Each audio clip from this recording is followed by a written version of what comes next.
What's up? What's up? What's up, y'all? It's JP Tutter, making sure everything is doing what it's supposed to do.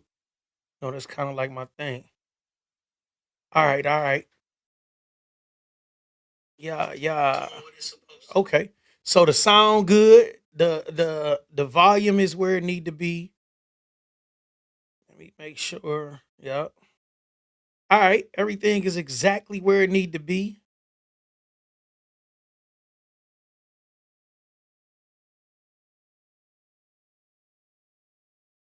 Let's see what's going on. Let a couple people join. Y'all know I don't wait long. I just like to make sure that everything is moving in the right direction and look like we are.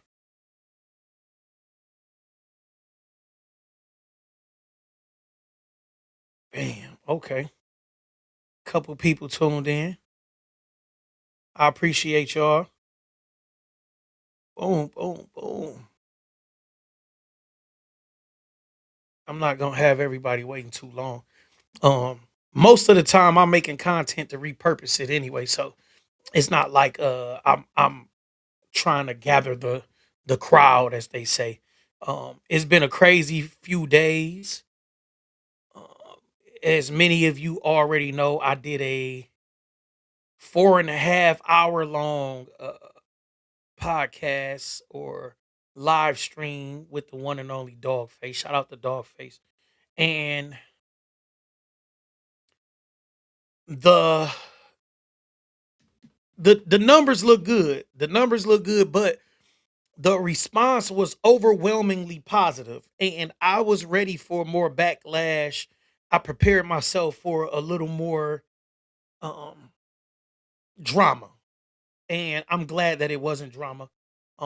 And it is definitely refreshing that you can do something like that and people can respect the fact that you can you can agree to disagree sometimes. So I'm not saying that I completely disagree with most of the stuff that Dogface have going on, but what people have to realize is this. I said it on there and we talked about it, but I hadn't had a conversation with Dogface in about 10 years at that point. Um uh Last Saturday,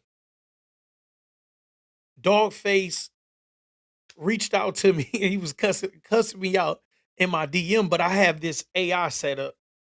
And in that I hadn't seen anything that he was saying.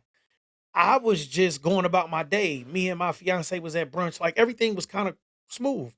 And when I got in the car, I just looked and seen that he had been going back and forth with this AI.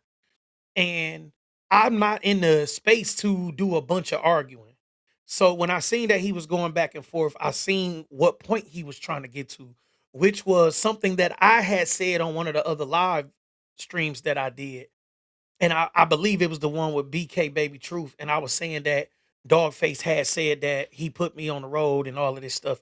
And I was like, he lied on me. And Dogface did uh give me some opportunities before that, and we didn't talk much about that. And I don't even know if Dogface remember everything, but Dogface, I really was like, even in the interview, I was shouting him out. Like I never felt like he never owed me nothing. I really was appreciative of the things that Dogface had did for me when I first got out of the state joint. So I've always told people, like, I was, because people, especially people that don't know you. When people that don't know you feel like they're giving you an opportunity, and he did it without paperwork, without anything to say, I'm gonna get this percentage or that percentage. He put me on the proof album and a couple other things, and I was very appreciative. So I've never had any major issues with Dogface. I did disagree with some things, and those were the things that I talked about on the different podcasts sometimes. Um, but what happened Saturday was, he was saying that, prove to me that I said this. I sent something, he made a couple phone calls and we got some things straightened out. And right when that was straightened out, it probably was about 3 to 5 minutes worth of that. It was maybe an hour or so long conversation where we had a good conversation. Even the beginning of the conversation wasn't a bad conversation. It wasn't, "Nigga, what the fuck?" It wasn't that, 'cause he and I never had that type of relationship. It was very respectful once he got through to me. He was pissed on the going off at the at the AI, but once we got on the phone, when I'm trying to explain it to where it makes sense, it was very respectful, and whether people understand it or not, it didn't matter if I agree with the way Dogface handles some things. What mattered was I actually understood why he was so upset with certain people. Like, I understood it. Even if they see it a different way, I understood why he felt the way he felt. And I could tell that he was just happy that somebody understood. So while we were talking that Saturday, and it was like a really good conversation, and I'm he talking to me, and I'm like, I get it. And it's, I don't know if the situations were exactly what happened or how it happened. I didn't have to know that. If he had went on somewhere like Oprah doesn't have to know the people that you talk about in your memoir or in anything else. She doesn't have to know that to feel some type of empathy or some type of compassion for you. I felt like that. Like, while he was talking to me that Saturday, I felt exactly where he was coming from. And a lot of times, Dogface is coming off rude or aggressive or something because he's misunderstood, and he feel like he got to fight for what he got to fight for. And I felt like him a little ways ago. So in the middle of the interview, he said, "This nigga worse than me, and y'all making me the bad guy." He said it in the interview, like, "This nigga." So the people that only know me for the things that I do now wouldn't understand that. They wouldn't understand that, right? They wouldn't understand that. The What's up, everybody? I just seen that y'all made comments on here. So shout out to Ken Stacks. I'm not gonna go over a bunch of the stuff, y'all. But shout out to Ken Stacks, man. What's the word? Everything good. Listen, y'all. Somebody said I had a great interview, but my energy was a lot milder. My energy was milder because we had a conversation. So this what you gotta understand, right? I don't know who this is, but most people know me. Um, I'm me. I'm usually me. So, like I'm explaining, the day before, we talked for about an hour, and I actually understood where he was coming from. So I didn't have to agree with what he was doing about it. I actually understood where he was coming from. And that's what you're seeing in this interview, is me actually understanding. It doesn't mean that I agree with everything, but I actually understand why he feel like he have to go to bat so hard for what he believes in. And that's what people have to understand. I understand it because I've been there. So when he said this nigga worse than me, it was because I have been there. I didn't have the platform that he has now, but people have watched me do what he's doing. They've watched me feel like my back is against the wall and I got to go against everybody. The players were a lot less popular, but the energy was exactly what he has. I felt it. And it's a lot of frustration built up there when you're saying, "Look, man, they're painting me to be this bad guy, but I'm showing you that I'm not that. And y'all still not understanding where I'm coming from. I'm showing you that this is why I feel how I feel, and you're not even respecting my feelings." Like, I definitely get where he's coming from.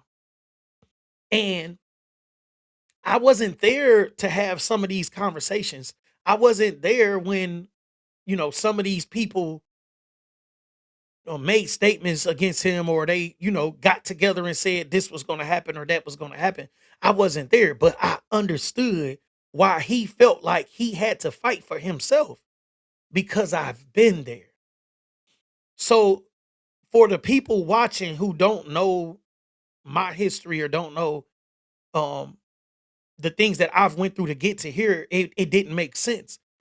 But for the people that knew me 10 years ago before I went to the feds, when he said this nigga worse than me, it made sense because people thought I was a bully. Like they thought I was doing something that I really wasn't doing. I was literally defending myself. And in defending myself, at times, it got physical sometimes. Things start to happen. And people started, oh, he just tripping or he the bad guy. So what happens is when people, so somebody like Dawgface did time, right? I'm telling y'all. So somebody on here, right? Right? Somebody on here, they telling y'all what it is, right? What's up, Brandon? It's Brandon Turner. I know who this is. So I'm telling you, it was like I was the bad guy. I could say something. It was, oh, jackpot tripping, JP tripping. It was like everything was so bad. And I was so frustrated at the time because it's like a kid that just really can't explain himself. But Dogface is explaining himself. But as fast as he explained himself, somebody is either cutting him off, somebody is either, taking clips and making it something else, somebody is either doing this or doing that. So when we talked Saturday, I allowed him to talk. I allowed him to talk because as soon as he started talking, I understood it, right? I understood it. He said he started accusing Juan. Um, yeah, I'm telling you though, I understood it, right? What happens is being of a certain character, when people don't hold each other to certain standards and people allow other people to manipulate them in such a way that you become the bad guy when you really just want to help. It was times where I had information on certain things. It was times where I could have just as easily shared a screenshot or did something to get the attention off me or make people, you know, realize like, dog, this is what it. But I was like, man, I can't do that. It's too much like snitching. It's too much like this. So now I'm fighting my morals and character, and whether I need to clear my name or to change the opinion of certain people. And it was like, dude, is it really worth it?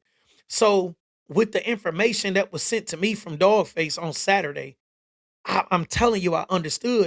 And some of the things that he was sending to me, I didn't I was, I wasn't going to come on here and look what you said, because some of this stuff was private. Dogface FaceTimed me yesterday and after he sent me something else. I'm not coming on here to talk about it. That's not what I feel like my platform is for. My platform is for me to express myself to the best of my ability. One of the people that was mentioned in the podcast reached out to me and they had a problem with me talking to Dogface about them and their situation. And I had to explain to him, bro, I can only do what I feel like is the right thing. I can only have conversations that I feel like are honest. And if I can't have that conversation and you respect it, then I would rather us not be cool, is how I feel, because all I can do is be my authentic self. Now, if you feel a certain way and you have proof of something other than, then I can take that and consider that. But I'm not saying everything that Dogface was saying was 100,000% correct because I wasn't there. But when I tell y'all, there were many receipts shown to me. There were many receipts sent to me. It's not my place to put people business online. And I don't have issues with the people that he has issues with. So it's not like I'm a post it and do that. I'm not trying to start any drama. Some of the people that are involved in Fotu's life are people that I am familiar with and I'm cool with. Right. Some of the people that are, that he's going at, even Jay O'Neill, me and Jay O'Neill are right. And Jay O'Neill called me. Shout out to Jay O'Neill too. But I'm just saying that was me being as honest as I could be and letting Dogface get it off. And he deserved the right to get it off. It wasn't like I said, Dawgface, I need you to come on my platform and get me some views and do this and that. He was literally like, bro, I want you to interview me. And he said, I want you to be yourself. He told me that. If you watch the beginning of the interview, he said, we gonna argue, we gonna fight during this interview, and then this gonna happen. And we were prepared for that, right? We were prepared for that, right? It was what it was. You know what I'm saying? We were prepared for that. So when everything was like when everything was done and my phone blowing up and different stuff happening, people commenting, people calling me, different things were happening. I'm like, dude, did y'all watch the main thing is watch the whole interview. You know what I'm saying? You got to watch the whole interview, man. You know what I mean? And the interview wasn't to say I'm picking this side, I'm picking that side. The interview was to say, man, y'all got to let him speak. I try not to cut him off.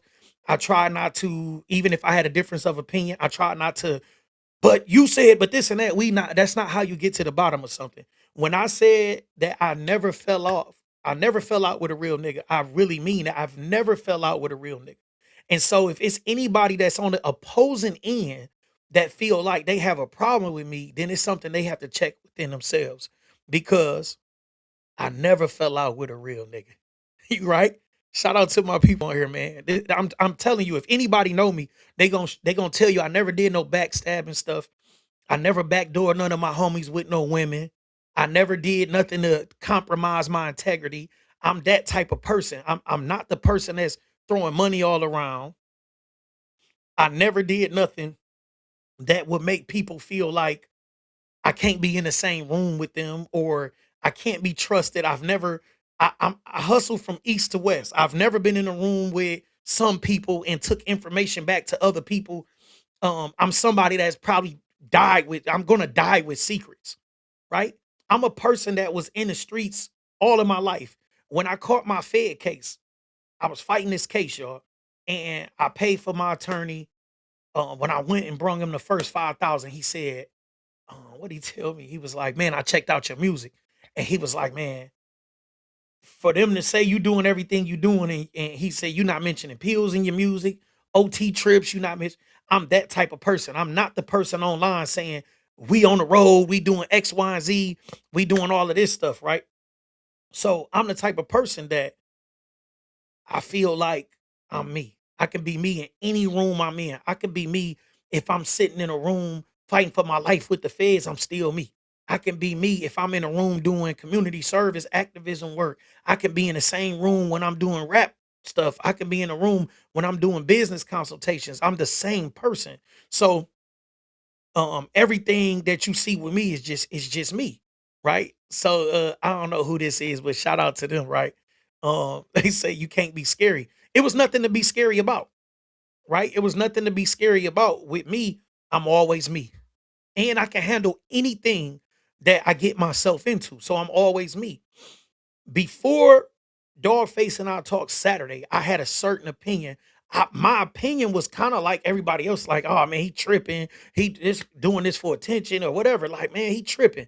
But I'm telling you, when I talked to him Saturday, and we talked for about an hour, and it was a very good conversation. It was just like what you seen during the interview. It didn't go as in depth. Obviously, it was about an hour, and we talked for about 4.5.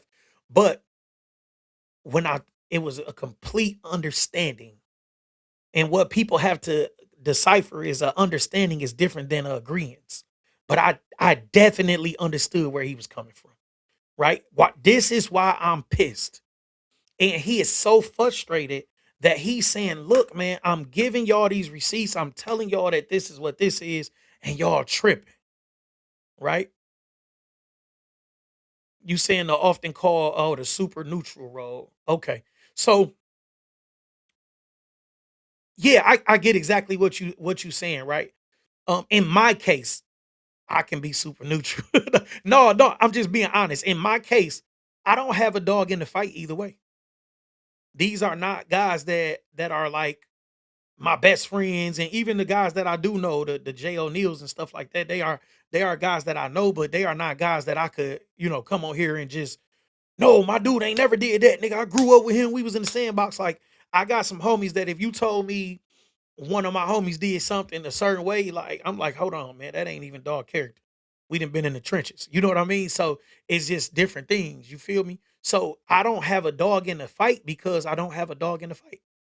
Right? I really don't have a dog in the fight. And I'm not gonna get on the phone and say I have a dog in the fight. Um, yeah, it's dripping off your lips. So I don't have a dog in the fight. Um, I don't have a I'm trying to think about it. I don't have a dog in the fight.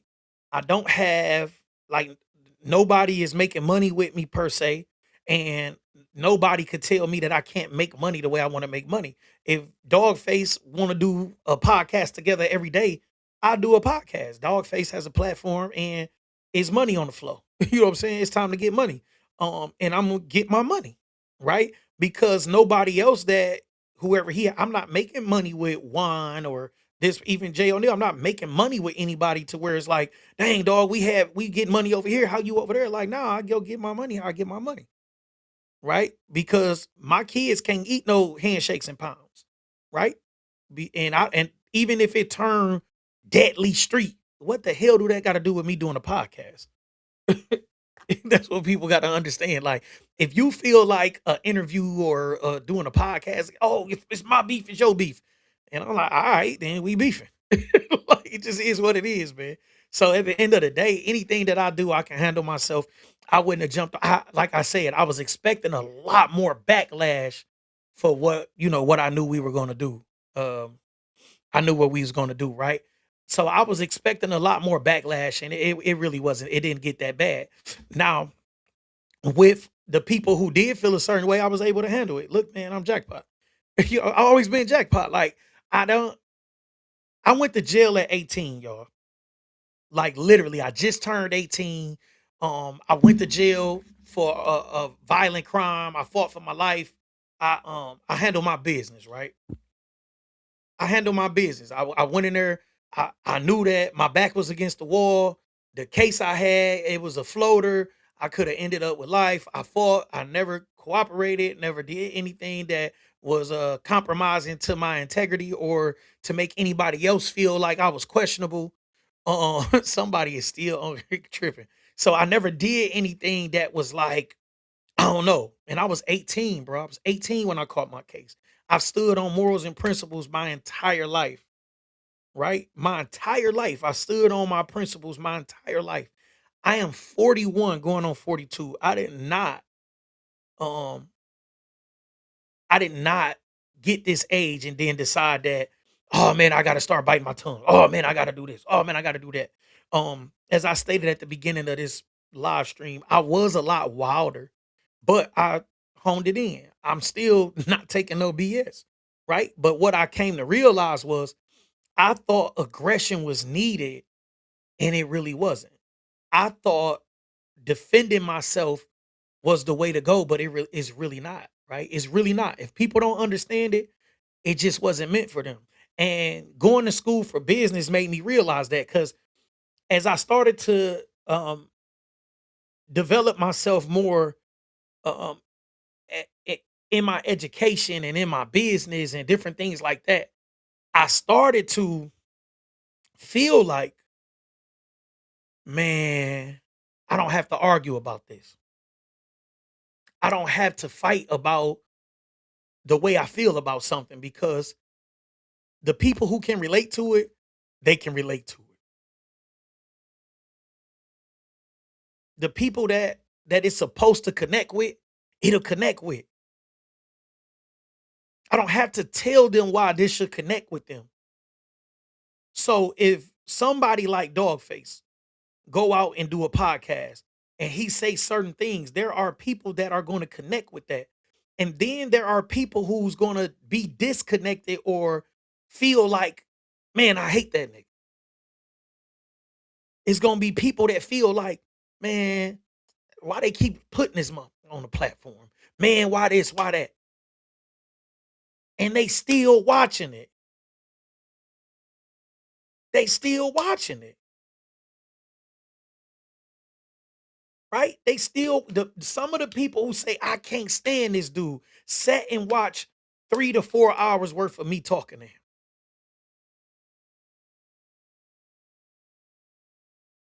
And we gonna get paid off of everything. Right? So it don't matter. So even while he's talking, he like, look, man, I know it's polarizing, but they still want to see it. They still want to see it. People making this some big, oh my God, it's gonna be blood in the street. It's Detroit, you can't say anything. It's Detroit, you can't do anything. You have to be, you're right. I've been here. Detroit is crazy. And I've been here. I've been here. If I gotta go out and do shows and be out at the club, I go out with security.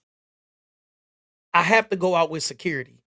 Sometimes the security is for you, sometimes the security is for me because I don't want to do nothing crazy. I'm the one that's got to go out the next night and make the money. I'm the one that you got to secure the bag. The way our community is set up, they think that certain things are crazy. They think that certain people are crazy or certain things are crazy. But if I walk out of my house right now, this is my office, y'all. This is all real. Like, I'm living good, y'all. Right? I'm living like really, really good. If I walk out of here today, I want to make sure I make it home to my family because I want to keep up the level of living that they have. I want to make sure that my daughter can get Jordans every week. My kid, you know what I'm saying? I was in jail 4 years and they couldn't do things like that.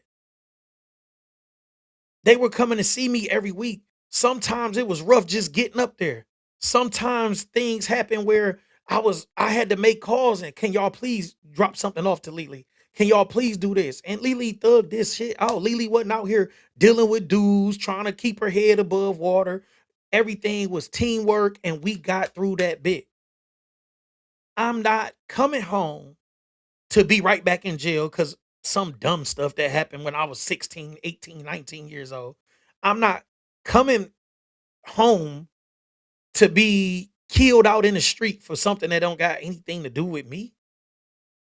A bunch of he say, she say stuff.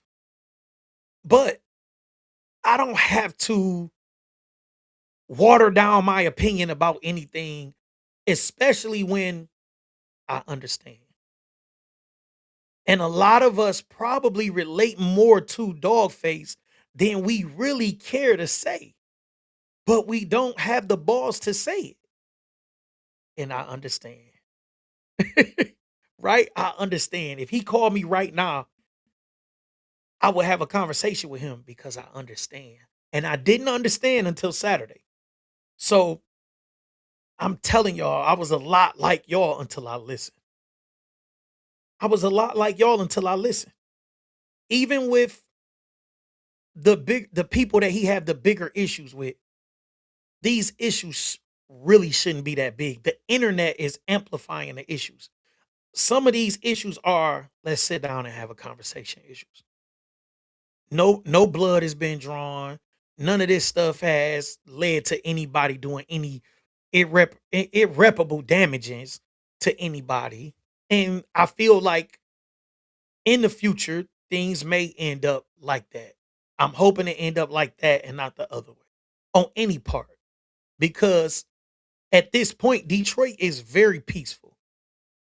Detroit is very peaceful. The Sada babies and four twos, if you know, you know, the fours and fives, everybody getting along, y'all. Like it's some younger cats that may bump heads here and there, but the OGs are getting along. You see Sada baby and uh Doug and Vezo, everybody out, man. People enjoying themselves because we are 35, 40 years old, and everybody just want to get home to their kids, man. Everybody just want to get home to their kids, man. T and Sada, they don't want to beef, man. People want to get home to their kids, man. We old enough to where we should be able to have an open line of communication. Detroit is not that big. If anybody on any side of the city want to get in contact with each other, it's literally one phone call away. It's one phone call away. If people, I'm one phone call away. the people that's in Detroit that's on here, some of these people know me, some of the people don't know me. Some of these people, even the one of the guys is B turn, one phone call away. He had something, asked me a question like last year, and I think it's either his cousin or his brother-in-law. One phone call away, right? One phone call away. So the city isn't big enough for you to throw a stone, hide your hand, not be seen. It's just Detroit just not that type of city. We all out. We all bump into each other everywhere. Sometimes we bump into each other and in places we expect to bump into each other at. Sometimes we bump into each other in the grocery store. Sometimes we bump into each other at the shoe store. I went to a a high school basketball game. It was like a low key. It wasn't like a king cast or nobody type of game. It was like a low key type of game. And Cino was there, like walk in, what's up? Like, keep it moving, right? We bump into Detroit is that type of city. And most of us aren't the type of celebrity status to where I'm only going to red carpet events. I'm only doing this. So uh yeah, there we go. B Turn is his cousin. It was one phone call away. Hey man, my cousin was wondering if it was literally I'm literally talking it up. That's crazy. So it was literally one phone call last year. Yeah, boom, man. My little cousin wanted to know who your cousin. Oh man, such and such. Oh damn, man. I see you follow me on social media. Yeah, man. We've been to a couple shows. Blah, blah, blah, blah. One phone call away. That's how Detroit works, y'all. We literally one phone call away. So um it's so crazy because people are over politicizing Detroit. And it's like literally like, bro, it go down here. I'm not trying to, oh, Detroit ain't this or Detroit ain't that. But I'm saying it's so much stuff that get handled behind the scene. And people take care of each other, y'all. So don't believe the hype. Is definitely um areas of the city that that's dangerous, or you don't want to be there at night or whatever. Like I don't go to grocery stores after a certain time, right? People get killed at grocery stores, and it can be anywhere. Gas stations, the same thing, right? I just try to handle my business during the day. I wake up really early. I handle my business during the day, and that way I'm in the crib at night, unless the kids have some type of football practice or games, or my daughter got cheerleading practice or a game. I'm literally trying to handle the majority of my business during the day, so I can be at home chilling with my kids at night. Right? Somebody say Doug don't even share the other hustle bums music. I don't know what this means. You got to be a little more informational with me. Oh, he might be so they might have some issues or something. He said hustle bums. So if you're not familiar with 4-2, it's hustle boys. That's what the 4-2 stand for, H and the B. For the people that's not familiar. So he said the other hustle bums, maybe they got an issue or something. I don't know, man. Like even that, I don't know that. I know App and Murray and everybody pushing peace, man. On my end, I don't know what's going on, with some of the younger guys that's just they rogue or whatever. But we pushing peace, man. We not just pushing peace. We not pushing peace around the city just for the cameras. Like I haven't been out a little bit lately. I've been kind of busy as hell, but we really like we really pushing peace, man. Community activism is at an all phase high. I mean at an all phase all time high. Community activism, community violence intervention, CVI work is at an all time high right now. The mayor she has a new office to help us get the funding and get the resources that we need to further these programs. So the city is looking real good. Violence is down a lot more than they want to talk about. So what happens in major cities, especially the blue ones? So what happens is they want to skew the numbers as best they could to make it seem like we not handling our business. But if you look at the real numbers, Detroit and some of the other urban cities are really doing well because of community violence intervention and other homegrown grassroots organizations that's like New Era Detroit, Raham, um, uh, it's so many of them, y'all. I don't want to go into all of them, but it's three Detroit 300, man. Protect the peace. It's so many of them, y'all. It's like so many of these groups, and everybody is on peace. Like, you know, what's really going on in the streets, the internet really don't want to hear it. So you will see pieces of it every now and then. Then you'll see the same faces and you will think, okay, this is what, but it's like a lot of them, and everybody has zones. Like Ray Winans may have his zone, him and P and App and those guys, the family, they do their thing, and then um Raham do their thing in 48205, and somebody else may do um something else over here, and then you got ceasefire doing their thing. Like, it's so many of these organizations. I was actually on one of the commercials for them last year, with me just talking about how, how I came up in this type of work. And I've been to Lansing with my brother Phil X. I've been to other meetings with Dr. Cheryl Jones. I've been with um all the way out to California. I was just in California. Well, it's been about a year or so now, but I was just in California doing the same thing. Um, I'm Smoke. So you got somebody like Smoke and Corn. So they do level 5 entertainment, and Smoke make clothes. So even that, right? If these are people that I like have conversations with, and I'm telling you, like, this is not an act. These guys are not like, well, we pushing peace, let's get a bag. Like, they really like, bro, Smoke and been shot up all kinds of ways, bro. You know what I'm saying? Yeah, all kinds of ways, right? So it's been all kinds of things where we had these conversations on the side, and it's like, man, I get it, right? For these guys to want peace and really mean it. Like what I say, when you hear people do stuff for the camera, then you talk to them behind the scenes, and they like, man, F all that, man. We gonna do this and that and that. And it's like, nah, man, like guys like Smoking Corn and Phil X and Big G and like, man, these guys are really, really pushing this, right? So everybody on peace, and it don't matter who shot him, man. We all know what was going on, but I'm telling you, like, these guys then sat down and worked out some things, and we really on peace. And let me address this. So, said you did call Doggy a snake, bro. I never heard of you, but I felt you. Um, I don't know what they meant. You call Doggy a snake. I guess they talking about Dogface, maybe. And I probably did the podcast or two before that. Like I said, man, I had a good conversation with him Saturday. Um, I don't feel like he a snake. Even some of the things I said it on there.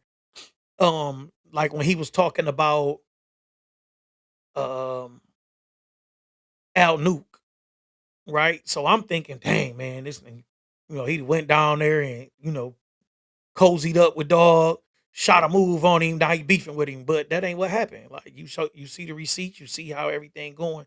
You like the main thing is a lot of people they lack the room to grow. So when they see you grow, they think there's something wrong with it, right? And I don't know you to say that that's your mo. I'm just saying with me, it don't a little understanding go a long way, man. Right? It's cool. I didn't go into the last podcast right from the last one. So I didn't come in and, oh man, I thought this, and man, you my mans, we best friends. I said I hadn't talked to Dog in 10 years, and I had said that before anyway. But after a conversation, and when I tell y'all, dude sent me so many, like, I'm talking about videos, things, like it was like tape records. It was so much stuff that I didn't want to come on here and play stuff and do that. But as I said, right? As I said, I don't have to not, I don't have to agree to everything. Well, I don't know. I don't this and that. I don't have to agree with everything. All I'm saying is I understand. If he watched your last one like I did, most definitely. Um, that's what I'm saying. People catching. pieces of these things and then making opinions and stuff. And that's how I was with the beef. So I definitely understand where y'all coming from. That's how I was, man. I was like catching pieces. And I was very honest about that on every time I talked about it. And every time that even when I talked to Dawgface, I told him, I said, he said, man, I know you busy. Like, no, it ain't even just busy.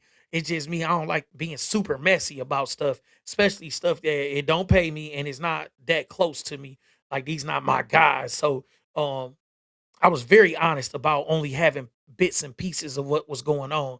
And that's why he was sending me stuff to fill me in. Man, this is how this started. This, even if you watch the beginning of the podcast, I'm like, man, how would start with this? So that go to show you I wasn't keeping up with every bit of drama and trying to, impart myself on this. I had my own experiences with Dogface, and my experiences were not bad experiences. It's just that the way the rah rah rah rah rah rah stuff and different, it just was a lot for me, right? And even at the time, I had my issues, and I get into it with people, but I'm not the rah rah rah rah rah rah rah person so much. I'm more so I'm cooling. I'm a boom boom speak my piece, and then I'm gonna do whatever. And I still found myself in bullshit. I still found myself in a lot of BS, and that's what I'm telling you. I understand. It didn't matter how cool I was. It didn't matter, man. I found myself in BS because my character, bro. If you stick to a certain type of character, people are gonna have problems with you. People are gonna have problems with you, man. If you standing on any type of standard, man, I'm telling you, man, people are gonna have problems with you, man. And it's nothing you can do about it. But the only difference is with Dogface, he on y'all head. Boom, boom, boom, boom, boom, right? But with me, I'm like, you not gonna get it. This ain't for you. I'm not even tripping. That's why on the interview I said, man, my blood pressure been good, everything been smooth, because I'm not tripping on you not understanding me anymore. I'm talking to my people. I'm making this video right now for my people. This not for somebody that want to start something. If you want to start something, go start something. It's other people that want to start something. Go holler at them. Y'all, you know what I'm saying? Y'all got it. Y'all got it, man. Go start something. Listen, man, if you want to fight, it's a bunch of people you can walk in the street and fight with, right? It's a bunch of people you going to walk in the street and fight with. I'm just saying, I'm not the one looking for the fight, but I ain't ducking no face, man. I would be, I'd be fake if I came out here and said, hold on, like I'll be fake, bro. I'm not that person either. I'm just saying a lot of the BS over the past few years, I've been able to avoid it because I know that your thinking is not quite like mine. So I'm able to maneuver a certain way because I see you an idiot. If you over there having a dodo conversation, I just go the other way. I'm cool. I don't have to come over here and say, no, such and such is better because I don't gotta do that. Right? I used to feel like, man, it's stupid. Let me put them up on game. Now I don't need to put you up on game. I'm comfortable in knowing that I got the game. And the people who really want the game, they'll come to me and ask for the game. I don't have to keep throwing game at you. All I have to do is put it out there. All I have to do is do things like this podcast and talk about how I feel about things. And there's certain people that's going to take to what I feel. And that's my tribe. I'm not worried about the people on the outside of my tribe, right? I don't care about who outside of my tribe, right? So you can't accuse somebody of snitching without presenting concrete evidence. Meech put on for the city. Okay, I agree with that. I agree wholeheartedly with that. And just like I said, man, and I said this way before, right? I'm talking about way before I said this, man. I'm from Southwest, and if Michi turned out to be bold, man, I'm gonna be like dog bold, man. We riding on integrity, morals, principles. We riding on something totally different, right? JP, for what I see, you got a lot of integrity as far as your content goes. As far as Dogface goes, the majority of Detroit just don't fuck with him. Other than that, keep doing your thing, man. I really appreciate that, man. I appreciate that for real, J Love. King David 313. Now, if you ain't, you know what I mean? I know a King David too. You know what I mean? People doing a lot of sucker shit, they get most definitely. So this is what you gotta realize, King David 313, right?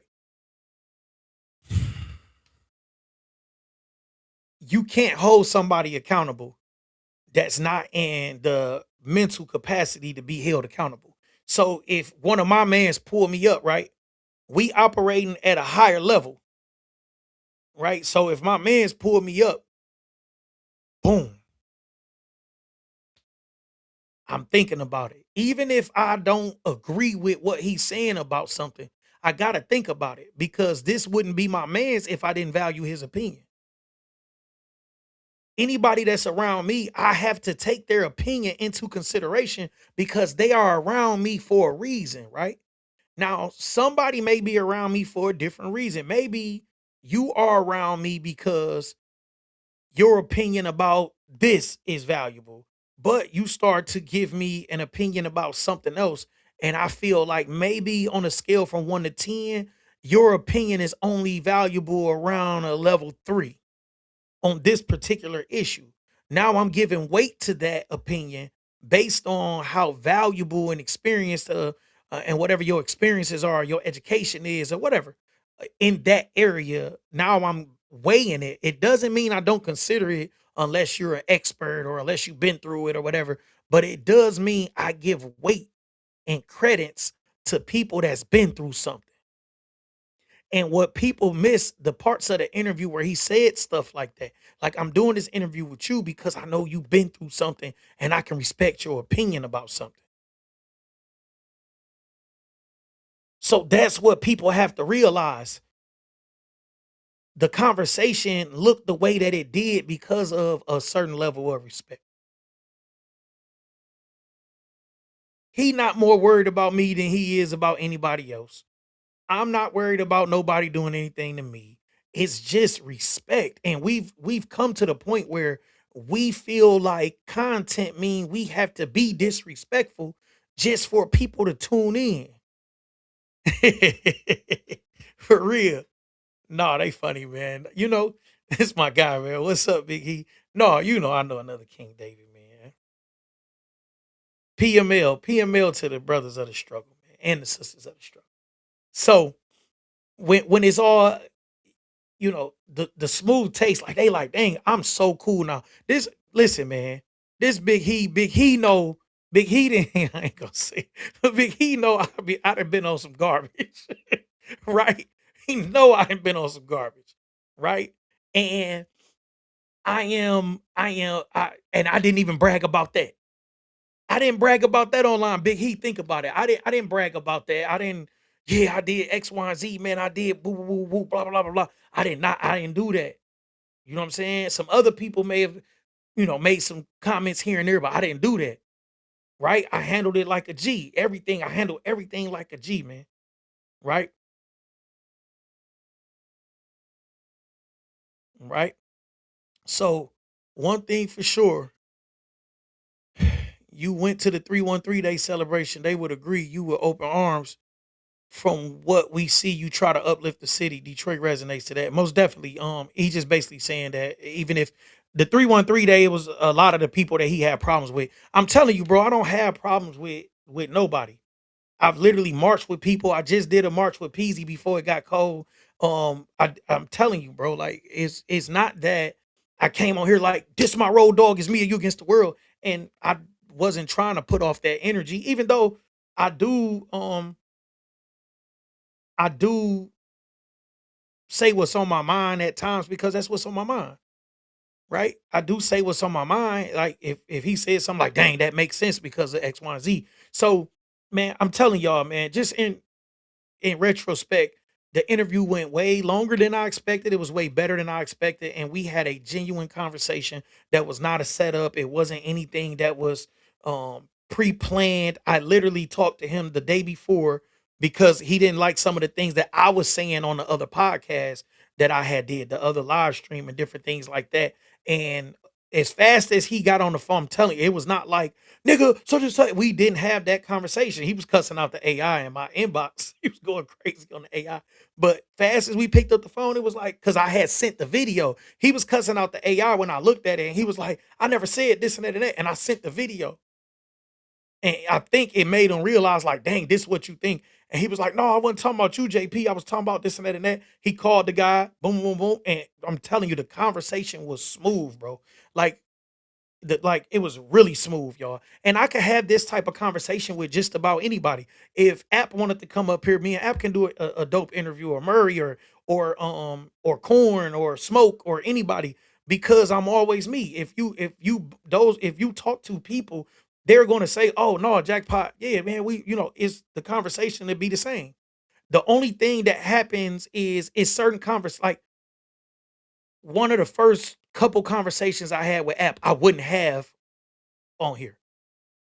I wouldn't have that conversation on here, and unless he brought it up. Like if he brought it up and was like, and we had that conversation, and he'll know what I'm talking about. But if it was um like if I brought certain people, I wouldn't have the same conversation that I have on the side. Like if Corn came up from Level 5 Entertainment, um, if Corn came up, I wouldn't have some of the conversations I have on the side. If brother if Phil X came up, I wouldn't have some of the same conversations, because some of the things that we talk about in private is not that it's glorifying, but it's like the podcast community or YouTube wouldn't really, like, they wouldn't understand it, and you don't want certain things to be taken out of context, right?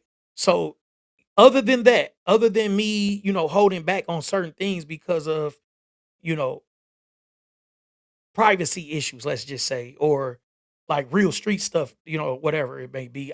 Other than that, what you see is what you get. That's why the interview looked like it did, because I'm always me, right? I didn't feel like I had to hold back nothing or about nothing or nobody. Like as fast as he brought up Jay O'Neill, he said, "Your man's." I said, "That's my guy." You right? I wasn't up there fronting and faking. Oh man, f that. Jay O'Neill, my guy. Like I said, I'm cool. He called me yesterday or the day before after the thing. Man, you, you know what I'm saying? But it's cool. You know what I'm saying? So, so how I feel about this, right? And this was mentioned in the interview. Um, I actually watched the interview, well, listened to it myself to make sure that everything was consistent with, how I feel about things. So, with this, it's certain things that even somebody like Dawgface got to respect. As much as he, on here talking, crap about it, this particular thing is a what is it? It's like a it's a legal it's like a legal shield.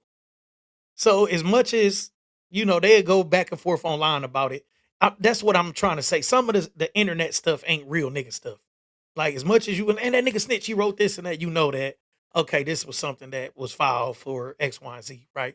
Um, like in my case, I had a crazy ex and I had to get a PPO. Like so, I'm like, oh, he's snitch, he got a PPO. No, I had to get a PPO. Like, right? Nah, it's not court. And I'm filing a lawsuit. I'm probably gonna refile this lawsuit today or tomorrow, because the last year they couldn't find an address. It was all kind of stuff. So y'all, this man, one thing about gangster shit, I'm telling you, I know gangster shit, and I'm not the authority on gangster shit, but I know what's gangster shit and what's not gangster shit. So, with Jay didn't he not doing nothing crazy on Dogface. It's like a legal protection type of thing, right? So, like you say, it's court. So I had a ex that was tripping, right? Yeah, I know the misdemeanor case. So I had an ex that was tripping, boom, and man ran me off the road, did all kind of stuff. Like my life was on the line, right? And I still didn't make a big issue about it. So she ran me off the road, did some stuff. The police came. That woman said he tried to, and the police say, "Hold on, his car is facing this way." So They take her ass to jail. So they like, you know, I'm like, nah, man, I'm good. I don't want nothing to do with this shit. She was yelling at the police. He sell pills. He do this and that. Listen, it was crazy, bro. I had 3 weeks left for parole, state parole. I'm tripping. And they take her in there. She get out, go straight to my PO. Go to my PO, tell my PO all kind of stuff. I don't know this at the time, but being that the police came out to the site and I got insurance, I had to do everything I had to do. I had to I had to report that I had police contact. Boom, I got police contact. So I had to call my PO. So my PO hit me with the that was a Sunday. I'll never forget. I was heading to the gym that Sunday morning. That was a Sunday. My PO called me in there like Tuesday or Wednesday, like, hey, Mr. Hill, I know, you know, we supposed to meet next week. Blah, blah, blah, blah. She said, I know we supposed to meet next week, and but I'm going on vacation. You need to come tomorrow. I said, what? So it must have been like Tuesday or something. I'm like, dang, I gotta come in tomorrow. So I got 3 weeks left. Lady, if you gonna miss a week, you gonna miss a week, or you gonna have me see somebody else. I done did 2 years with no violations. So I go in there. Mind you, I'm already thinking the broad didn't talk. I'm in my mind, I'm already thinking. So cause she used to threaten me like that. You know, we'll see when your PO find out about you selling these pills. We'll see. Woo, woo, woo. So when I'm already thinking like, nah, this don't sound right. So I call my sister, I give her like 5, 6 grand. I put another the whatever I had up in the bank, like, and I tell her, look, this is in there, this is that. I go in there, talk to my PO. Fast as I go in there, my PO, like, you know, so what happened Sunday? And I'm like, look, man, I came out and I really didn't do nothing to this lady. I came out, boom, boom, boom. She chased me down. I told her what it was. And she was like, well, your story make a lot more sense than her story. I said, damn, her story. But I kind of knew it, but I'm acting like super like her story. Like she like, yeah, let me go talk to my supervisor and see, you know, what we gonna do. And she came back in. She said, well, my supervisor agreed that your story sound better than her story. She said, but we gonna need you to get a PPO. So I did get a PPO and I'll do it tomorrow, the next day, the next day, the next day. And that's the only time I've ever had to deal with the police in that type of capacity. But I went down there and got my PPO and brought it back to the PO that day. I got 3 weeks left, man. I wasn't playing with them people. And I got off parole. You know what I'm saying? I got my PPO. She ended up doing something and getting one on me, just tripping. You know what I'm saying? So by the end of the, you know, but I still got off papers on time. My PO was great. She was like, look, the girl said she said that you and your brother Nino Brown and G Money and y'all got bodies around the city and y'all selling all the pills and lean and all this stuff. And listen, I'm talking about straight told on me, man. I go to my doctor's office that I was shaking and baking out of. They talking about they she done came in there with a picture of me. Listen, it was all bad, man. But Big Jackpot got up out of there. So this what I mean by certain things, man. Um, Me getting a PPO don't make me a snitch. I had to get a PPO. The the PO office, my parole officer said, "Nigga, you better get this PPO and get it to me as soon as possible." And that's what the fuck I did. Y'all make everything either you gangster or you this or you that or you that. You know what I'm saying? Um, and it's not that. You know what I'm saying? You either a street dude. You know what's real street and what's not street, right? And she even violated the PPO. She violated the PPO, bro. I had to they brought me to court. The judge said, "Mr. Hill, I know you're trying to be." It was my birthday. I had a party that night, everything. She said, "Mr. Hill, I know you're trying to be, you know, such as but you better protect yourself." The judge told me that. So shit get real, man. You know what I'm saying? Shit get real. So anyway, um, most definitely. I'm just you know, giving real life context to certain things and people who, oh, you know, this is snitching, man. We know what snitching is. Y'all stop playing so much, man. Like y'all gotta chill, man. Y'all trying to be overly too it's shit weird, man. Y'all and then some of the people, I don't know about the people that's in this chat, but some of the people, they don't need to have judge like, oh, bro, you on the sidewalk. It's okay. You know what I'm saying? I've been in these streets all my life. I've been in these streets all my life. I caught my first case. I'm not glorifying this, but I tell my story with very clear, just like I just told the story about the people. I tell my story with a very honest dialect, and I am very comfortable with my story. And I've been in the streets since I was 8, 9, 10 years old. I caught my first case at 11. And after that, I ended up in I ended up at Star Commonwealth, which is a boys' home in Albion. And then I ended up in a foster home in Battle Creek. And what's crazy is my foster mom was actually one of the people, one of the top people at the police department in Battle Creek. Shout out to Rosie. I love Rosie. I love my foster mom. Like I'm talking about, I really love my foster mom. And I was there for about 2 years. Rosie showed me nothing but love. Um, and like we're still in contact. The la- like I'm talking about, I genuinely love Rosie, like genuinely love Rosie. So my foster home experience wasn't bad. I'm not gonna go. I was in a foster home and this and that. For the most part, it was just me and Rosie there. And Rosie worked a lot and was at church other times. I like had my way. I enjoyed myself. But I was 11 years old and I used to have to catch the bus from Battle Creek to Bent Harbor, from Bent Harbor to Detroit, Battle Creek to Detroit back. And I was so like locked in and I always handle my business.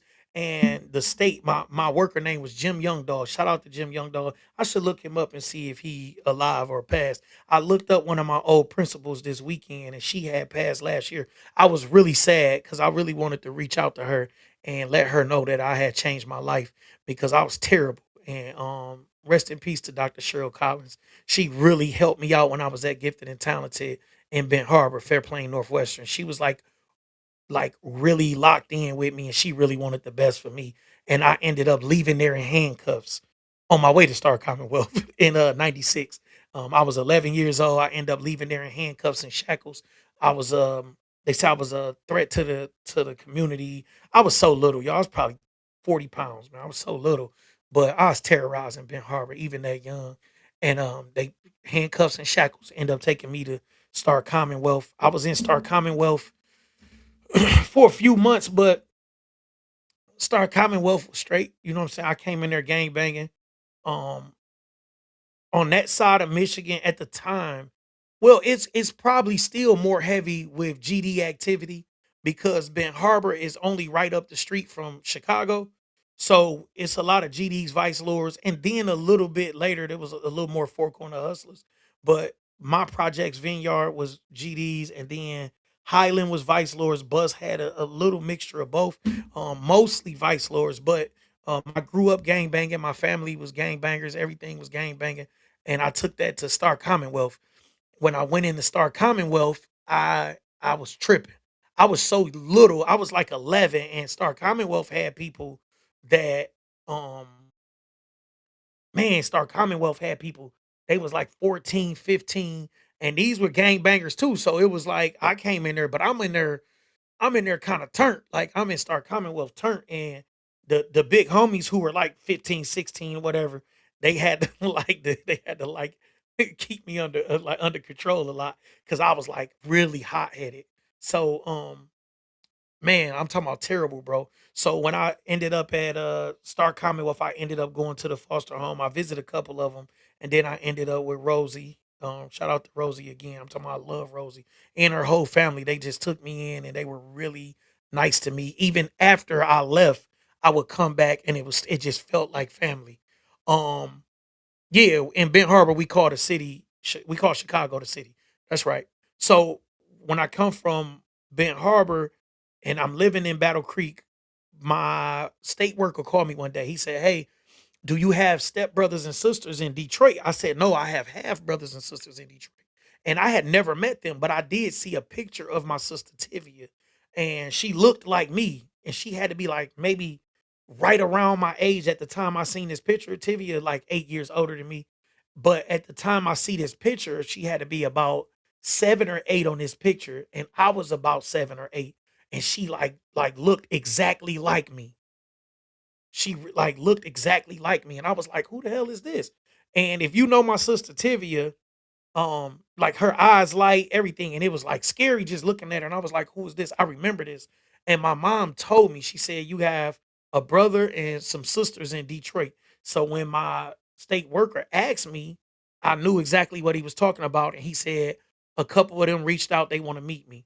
It's a picture on my page, and that's the first time that I met my older brother and my sister Camille. I got another brother with the same name. My name is Alvin C. Hill the fourth. My brother's name is Alvin C. Hill the third. He's 10 years older than me. And it's a picture on there from Star Commonwealth where you see me and my brother and my sister. This is the first time I met them, and I was about 12 years old. So immediately, my brothers and sisters started to get my siblings. I got one brother and three sisters, and they fought to get custody of me because I was a ward of the state. Obviously, if I'm in a foster home, um, and they got custody. So I ended up moving to Detroit, moving back to Detroit. I was born here, and I ended up back in Detroit with my family when I was like 13. I went to Boynton for the 8th grade, and then my brother took us out to Southfield. I got to Detroit and couldn't take the test for CAST or Renaissance or any of that. Um, Obviously, I was already considered a genius, gifted and talented. Like literally, like even in the state records, it was like this guy's a genius. His IQ is very high. That's why they let me. That's why the state was letting me catch the bus at 11, all across the state. Um, because I had already proven to be like I had already excelled at certain things, and they literally just gave me a bus ticket every week. I went to whatever the part of the state I had to go to. So I've traveled all across the state, whether it be on bus. I've been all across the state on GD business. I've been all across the state on prison time, whatever it is. I've literally been all across the state. I still got family up and down. Like I had family in Baldwin, Grand Rapids, Benton Harbor, Muskegon, Battle Creek, Lansing, Flint. Like I got family all over, right? So my life seemed kind of weird. I don't talk about it a lot. Everybody be like, you got to write a book because of so much that I went through, and it's a kind of a unique story. And I'm only here to lead up to where I'm going with how we get to this weekend and different things like that.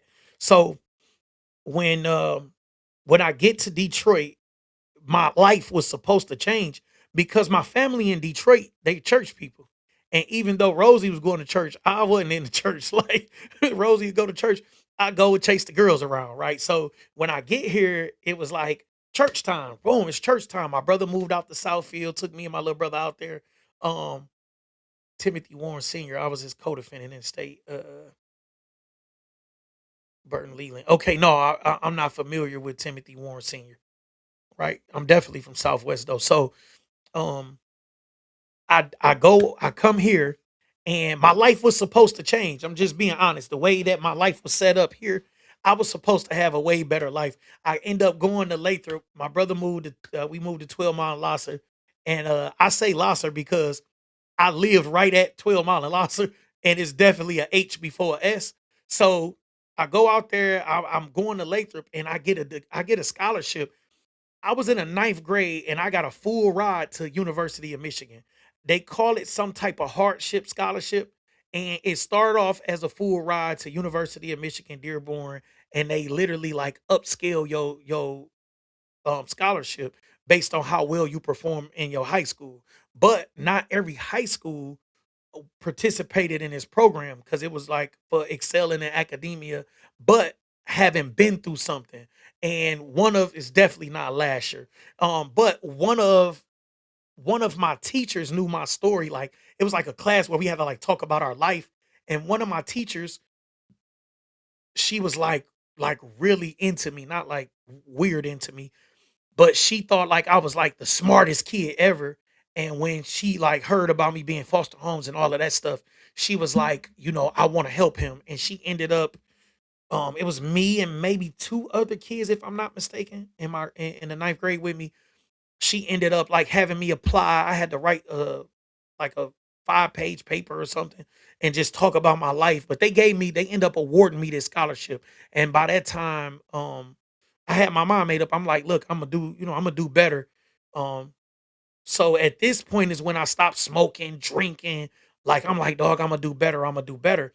But me and my big brother couldn't get along. Obviously, my big brother was raised in the church, and his thinking was a little different than mine. My thinking is I was already sexually active. I had lost my virginity at 11. I'm like, wow, I'm out here. I'm already smoking, drinking. I'm Tupac'd up. I'm already rapping. I'm making rap rap albums with my dual recorders and karaoke machines and stuff. I hadn't even been to a studio for real, but I'm already turned. You know what I'm saying? Me and my brother already turned. I've already done caught 2 cases. I caught 1 case before I went to Battle Creek. I caught another case in Battle Creek. Um, they end up putting those together in Ben Harbor, and I got probation like 6 months or something, a year, whatever it was. I walked that down, but I've already been in trouble. My brother is a bit of a square, and I love him for that.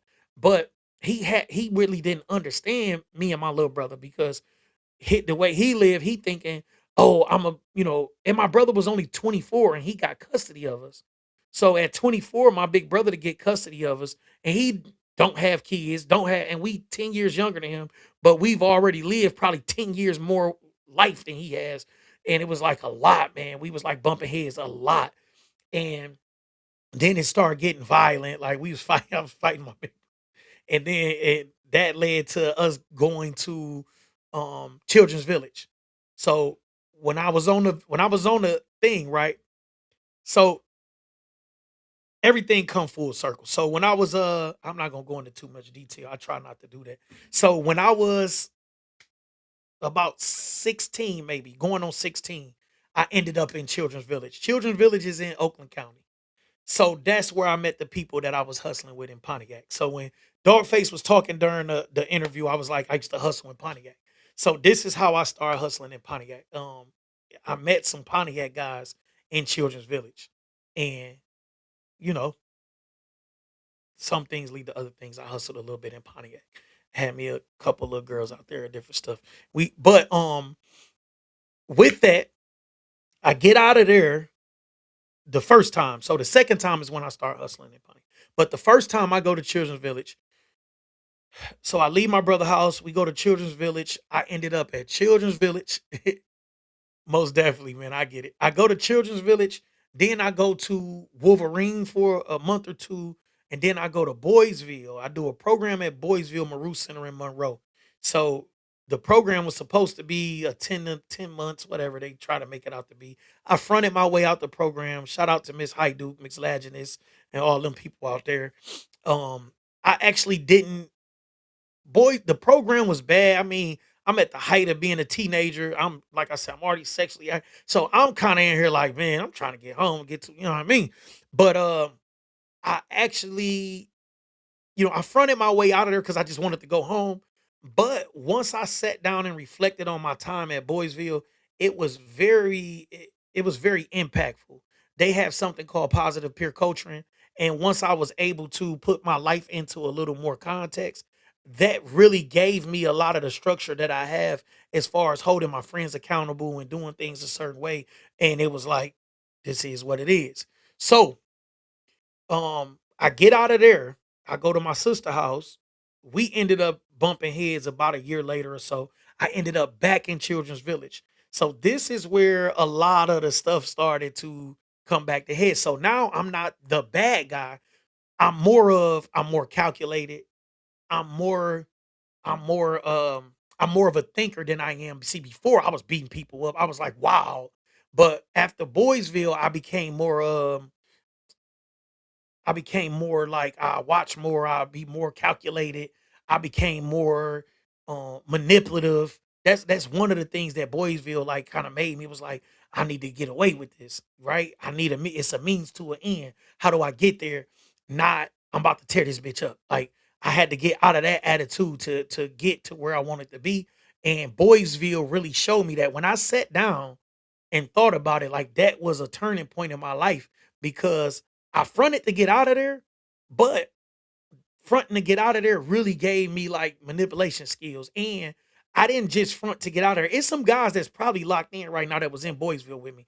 They're going to tell you that I got everybody out of there. So it wasn't like I was only worried about me in Boysville. Like I fronted and I brung like it may have been 10 people in our group. For it might have been 14, whatever it was.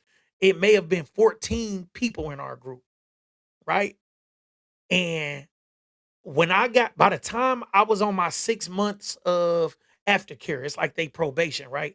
I was on like 6 months of aftercare. And I'm telling you, when I went back for my last aftercare meeting, it was maybe only one or two people that was there when I started the program. They said they've never had this many community levels at this point and this and that. I'm telling you, I started it. Like I literally was like, look, all we have to do is hold each other accountable. Y'all don't have to worry about you telling on me, you this and that and that. All we got to do is hold each other accountable. Some of it was real, some of it was staged, some of it was just, I'm just holding you accountable. It was times I would call a circle and have to stop myself from laughing because we hadn't had a circle in a while. Man, I'm calling the circle, man, circle up, man. I like my dude Corey. Corey usually tell me, Corey will tell you I got everybody home. So I be in there like, shh, man, I'm calling this circle on Corey. Corey be looking like, what the hell? Man, drop your hands, man. You was inconsiderate to self. How by not following instructions when I asked you to color in the lines? Corey be looking at me like, man, this nigga jackpot tripping. Hey, I'll just be honest with y'all. So that kind of made me realize it was other ways to get to what you really wanted, right? And as bad as it is, like the Boysville thing really gave me the game. So I get out of Boysville, and then I ended up going back to Children's Village, not Star Commonwealth, Children's Village. I ended up going back to Children's Village in Pontiac. So when I go back to Children's Village, they literally stopped me at the door, y'all. They stopped me at the door when I'm walking in. They call my worker. Shout out to Lori Williams. Lori Williams was my worker at the time. And they call Lori, and Lori like I think I still had my cell phones. So Lori called my cell phone. She like, I'm gonna be there in 30 minutes. Just sit tight. She come in there. She like, look, they don't want you nowhere near this place. She said they don't want you nowhere near this place. And I knew why, because me and my brother tore this bitch up. So when she tell me this, she like, as soon as the counselor seen me, she said, no, we not taking dude. And I had to go to like H building because I didn't have a case, all this stuff. It was like the house, like it was like the intake unit basically. Like you not sentenced to anything or whatever. You're not in the program. And it was girls there. And so when I came back this time, I was cool and I ended up meeting a couple girls, chilling, like um Miss Hamlin. Shout out to Miss Hamlin. I remember these names coming back. Shout out to Miss Hamlin. She had called the girls out, called me out, chill with the girls, because it may only be like 3 kids, and it was like 10 people to a staff. So she may only have 3 kids in there. And she had called me out, like, boom, who you want to bring in? Boom. I like, little mama, boom. So that ended up causing a problem because, girls being girls, why you keep calling her out? So I ended up in smoke for that. Boom. So I ended up there a few months, got out of there. Once I got out of there, I was in independent living. I go to independent living. The first agency they put me with was trash. They ended up, that particular agency ended up like not giving us the money they supposed to give us everything. This is how I ended up hustling. So now I'm 16 going on 17. I'm in independent living and I don't really have a means to make money to keep up with everything. They were supposed to give us a stipend every 2 weeks or so. They didn't. Like whatever the time it was, they was like 2 or 3 payments behind. I didn't have bus fare. It was like bad when I got out of Children's Village and was on independent living, and I had to pay for everything. Like it was crazy. That was a crazy, crazy few months. And I was still fresh because I had like a endorsement deal with Pelly Pelly when I was like 15, 16. So I got Pellies. I had Pellies people didn't even have, like ostrich Pellies and stuff. If people went to school with me, they gonna tell you. Like I had a bunch, like Pelly used to like send me boxes of clothes. So I was always wearing Pelly and stuff.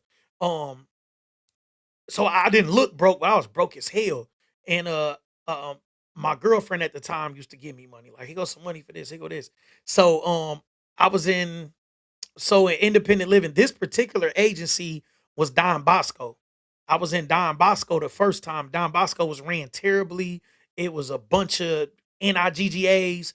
They tripping. It was crazy. So Lori come pick me up one day from school. When she come pick me up, which is my state worker. So she don't work with Don Bosco. She's my Michigan state worker. She come pick me up and I didn't have something that I was supposed to have. Cause all I told Lori was that um I wanted to go get I wanted to go to a different agency. So when Lori come get me from school, she take me back to the home that we are living in, and how this one worked. It was like four of us. They were supposed to get like $300 or $400 a month per. They were supposed to provide the food. We had to take care of everything else. And then Don Bosco had staffing coming in and out of here. So it was supposed to be like 8-hour shifts, but the staff used to just drop us off, keep it moving type of shit. You know what I'm saying? The staff would just pull up, y'all good, y'all straight, boom, boom, boom, and pull off. So when Lori come pick me up from Persian, I went to Persian for probably like 2 or 3 months. But while I was in the Don Bosco program, right? When Lori came to pick me up, she said we had to grab something and I didn't have it on me. I said, well, I got to go back to the house and grab it. And it might have been my ID or something. It was something, either my ID or birth certificate. It was something important that I had to grab. So we pulled back up to the crib and I didn't have a key, but I had been there a month or so already. So it was way more time, way more than enough time for me to have a key. But when we pull up, I had to climb through the window. But this was how I was getting in anyway, unless the staff brung me. So when I get there and I gotta climb through the window, it ain't like I can go high. The way the driveway was set up, it's the driveway. You can see the front door over here. You can see the window that I had to climb in was like literally in front of the car. And Lori was training another state worker, like another Michigan worker, right? So when I said, when she like, you got your key? I'm like, I don't need a key. So the lady was like, what do you mean you don't need a key?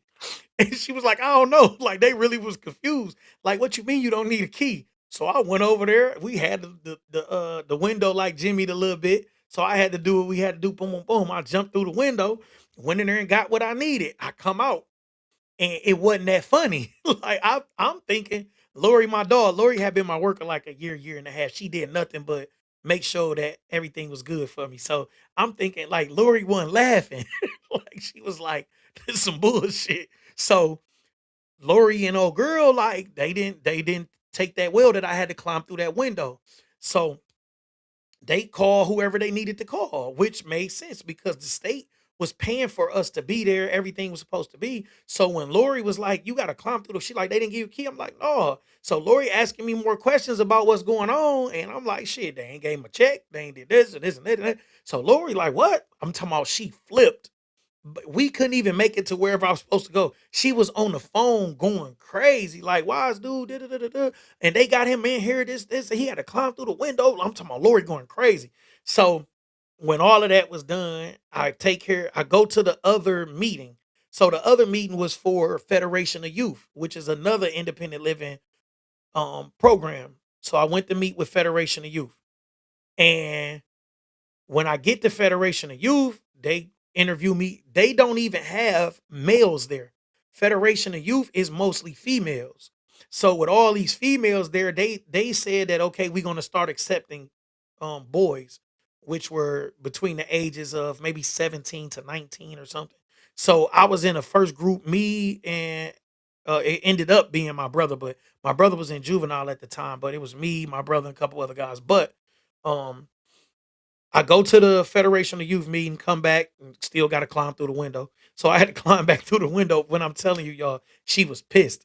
And the next meeting we had, the staff of Don Bosco walk in, and they say, "Well, we don't have your checks again. So if y'all want to tell your worker, you can go ahead and tell them." And this and that. Like they was like taking jabs at me.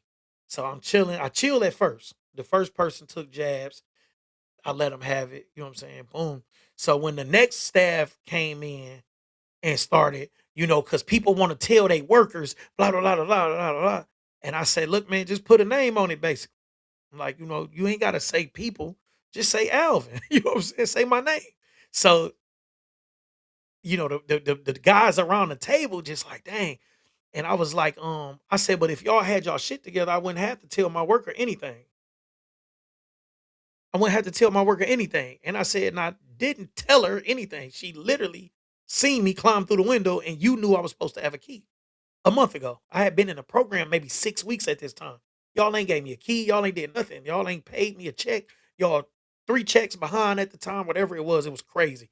So they had an attitude. They like, if you don't want to be here, you can just leave and blah blah. I said, well, I'm gonna just leave and I'll just tell my worker you kicked me out. So that was that. I ended up leaving there about 2, 3 weeks later, and I ended up with Federation of Youth. Way better experience. They had their stuff together. Now, with Federation of Youth, they sent me to a guy named Tim Kirby. Now, Tim Kirby, he was a pastor or he was a deacon at the time.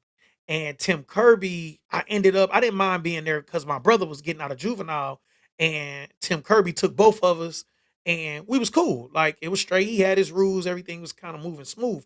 So I never had a real issue with Tim Kirby. But Tim Kirby liked girls that was like my age. So Tim Kirby had an issue with me. I wasn't even in there looking at these women. To be completely honest, I'm sorry, to be completely honest, the girl that was there like living with us, um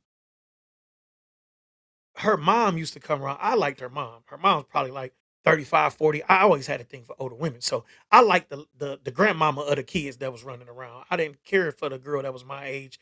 I was like 17, getting closer towards 18. And the girl might have been like 20, 21. Tim Kirby might have been in 30 something, right? And what ended up happening was, so a young girl, a even younger girl came, right? This the first time I ever told this story, y'all. If y'all here, lock in. I'm about to give y'all some real spiel, bro. So I'm there with Tim Kirby, me, my brother. It's a dude we used to call Rock and Roll, man. I forgot his name. And it's another guy named D'Angelo. D'Angelo was my guy. So my brother, I hear my brother like arguing with Tim Kirby one day. And he like, man, your brother lying or something. I'm really like, dog, I don't even know. Me and Tim Kirby never had words or nothing. So I didn't know why dog was tripping. You know what I'm saying? But it all started to make sense because he was bringing girls in the house that were 18, maybe 17, 19 years, whatever. Like I never seen him with a girl that was 16, 15, but he was bringing these close to not being legal girls in the house. And I'm like the older person in the house. And like one of the girls actually shot a shot. Like, and she like basically told my brother, like, man, call your brother back. You know what I'm saying? It was starting to get like uncomfortable. And for me at least, like dog, this dude girl. So we end up finding out dog was a little freaky, right? So my brother, he tried to talk to one of the girls up the street that went to, what's over there? What's the high school over? Well, anyway, they went to the high school over there. We still went to River Rouge. We still going to Rouge. We'll catch the Schaefer bus and go to Rouge from over there. It's off Joy Road and Myers. Damn, I'm forgetting what school over there. It's a high school that's over there. Damn, it's slipping my mind. Um, Joy Road and Myers. Y'all let me know what school over there, the high school, and it's slipping my mind. But um, my brother was like caught one of the girls coming from school. Boom, boom, boom. What's up, baby? You know, whoa. He's shooting his shot. You know what I'm saying? She like, she kicking it with him. But when we get close to the house, when they get close to the house, the girl like, oh man, you live over there with that weird dude. He like weird dude. She like, yeah, man, that nigga follow me to school type of shit. You know what I'm saying? So it's funny now, but it really wasn't funny then. I thought that was the most disgusting thing. I'm like, dog. So now we start Mackenzie. Boom. There we go. That's what I love, y'all.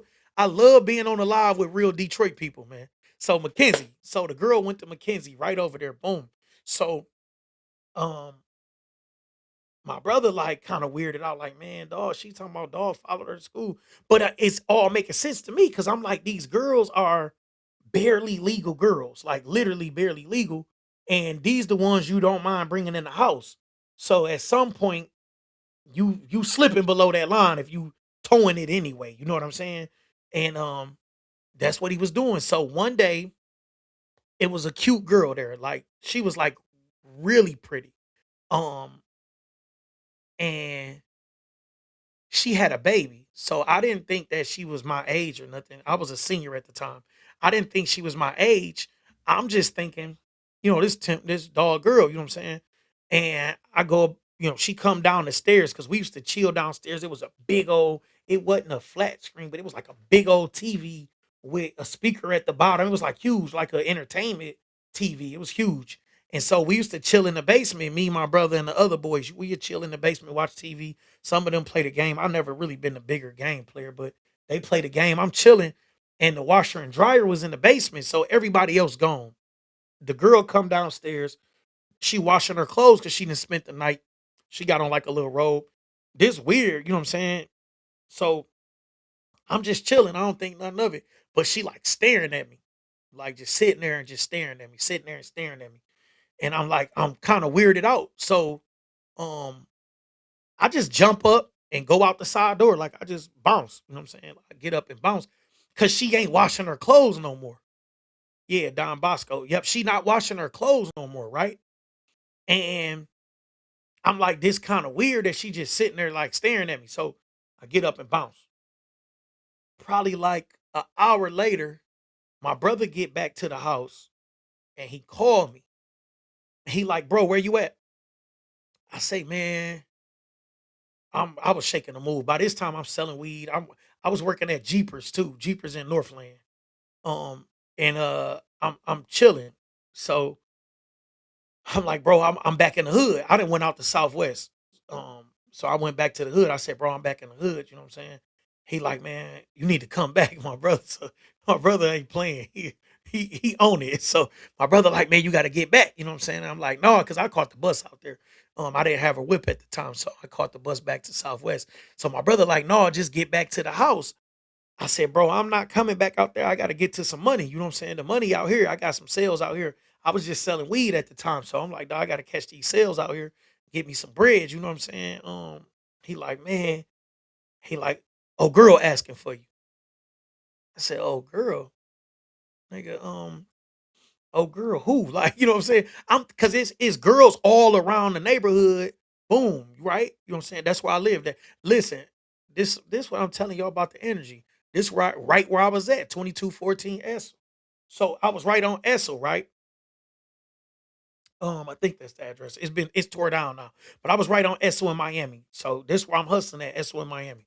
This where everybody know me at, man. They know where I'm at, man. They know what we do. So these are my guys. So I'm down there on Essel in Miami. Boom, my brother calling me, blowing me up. I'm down here trying to get to the bag. And he's talking about old girl say come back. And I'm telling you, she was a very pretty girl. And he like, bro, you gotta get back. He like, man, I say, man, that's Tim Kirby girl. I say his name like that because that's how we said his name, man. That's Tim Kirby girl, man. I'm good, you know. He like, dog.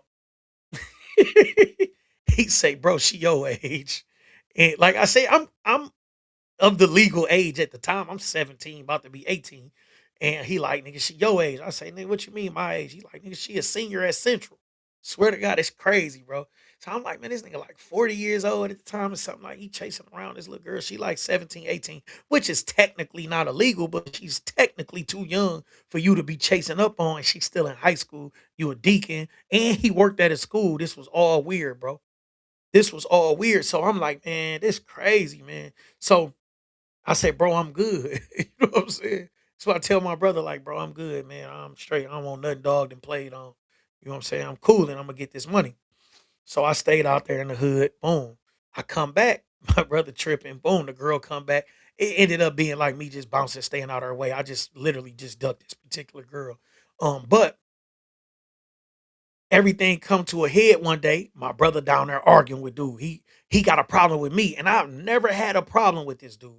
Like literally never. I come in when he, I follow the rules. If I stay out, I let him know whatever. Like I'm doing the best I can to follow the rules. I do hustle. So sometimes I do, I don't get back to a little late, but I let him know, look, I'm gonna be a little late, but I'll be in there. You know what I'm saying? I do my thing. I'm even doing more than I got to. He's supposed to keep food in there. I go buy food for the homies. Like, man, it's all good. I'm hustling. So um everything ended up being like a problem. So one day, while they down there arguing, I hear it. So I come down there, I say, dude, what's your problem? You know what I'm saying? The problem is these broads, bro. The girl was like uncomfortably chasing me, bro. Like, I'm just being honest. She was like uncomfortably chasing me. And dog had to feel it. You know what I'm saying? I'm running from her, but the nigga had to be like, why you why you looking for dog? So he down there making an issue about me. Your brother lying, and my brother down there like, man, my brother ain't no liar. And I hear him. They so loud, I hear them from the basement. Our rooms were on the second floor. I'm hearing it on the second floor, like, oh, they down there arguing. It's going through the vents, everything. And my brother, anybody on here know my brother. My brother, he don't play. My brother, hothead, zero impulse control. So I want to go down there and stop my brother before he do something crazy because he just got out of juvenile. So I go down there and I'm like, dog, what's your problem? You know what I'm saying? He like, oh, y'all gonna jump me? This is exactly how he said it. He sounded a little feminine and shit. Oh, y'all gonna jump me? Y'all gonna jump me? I'm like, man, jump you, nigga. I'm not worried about putting my hands on you, G.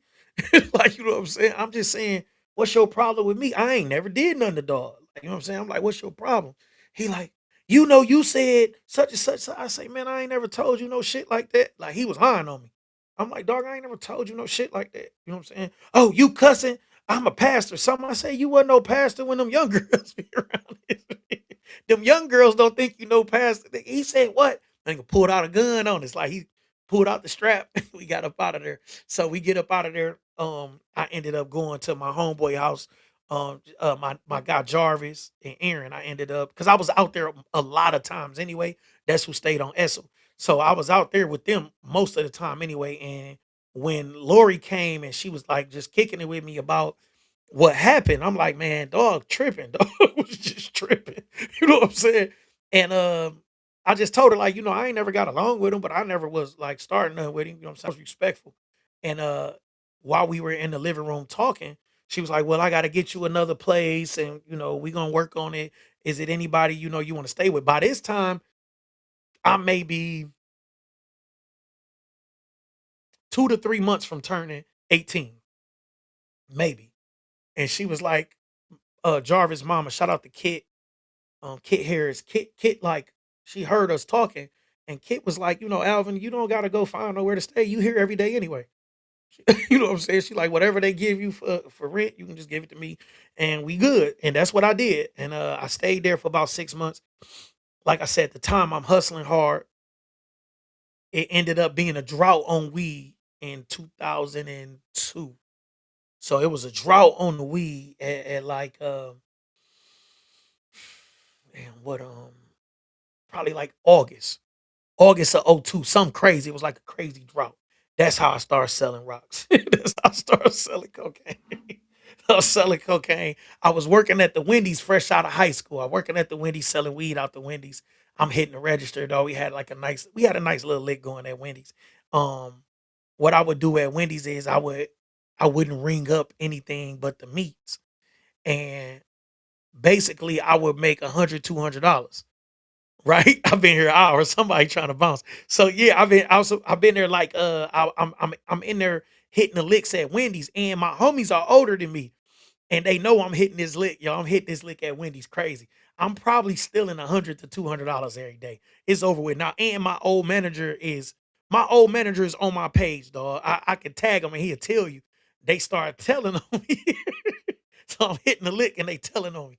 So as they start telling on me, I'm like, man, they gonna try to fire me. I'm hitting this damn lick. I'm selling weed out the drive-through window. I'm banging at Wendy's, y'all. I'm banging at Wendy's. I'm making decent money and I don't mind working. Being that I'm hustling out this bitch, I come in when it open. I stay till it closed. I didn't care. My sales coming up here. So but that didn't happen when I started selling crack.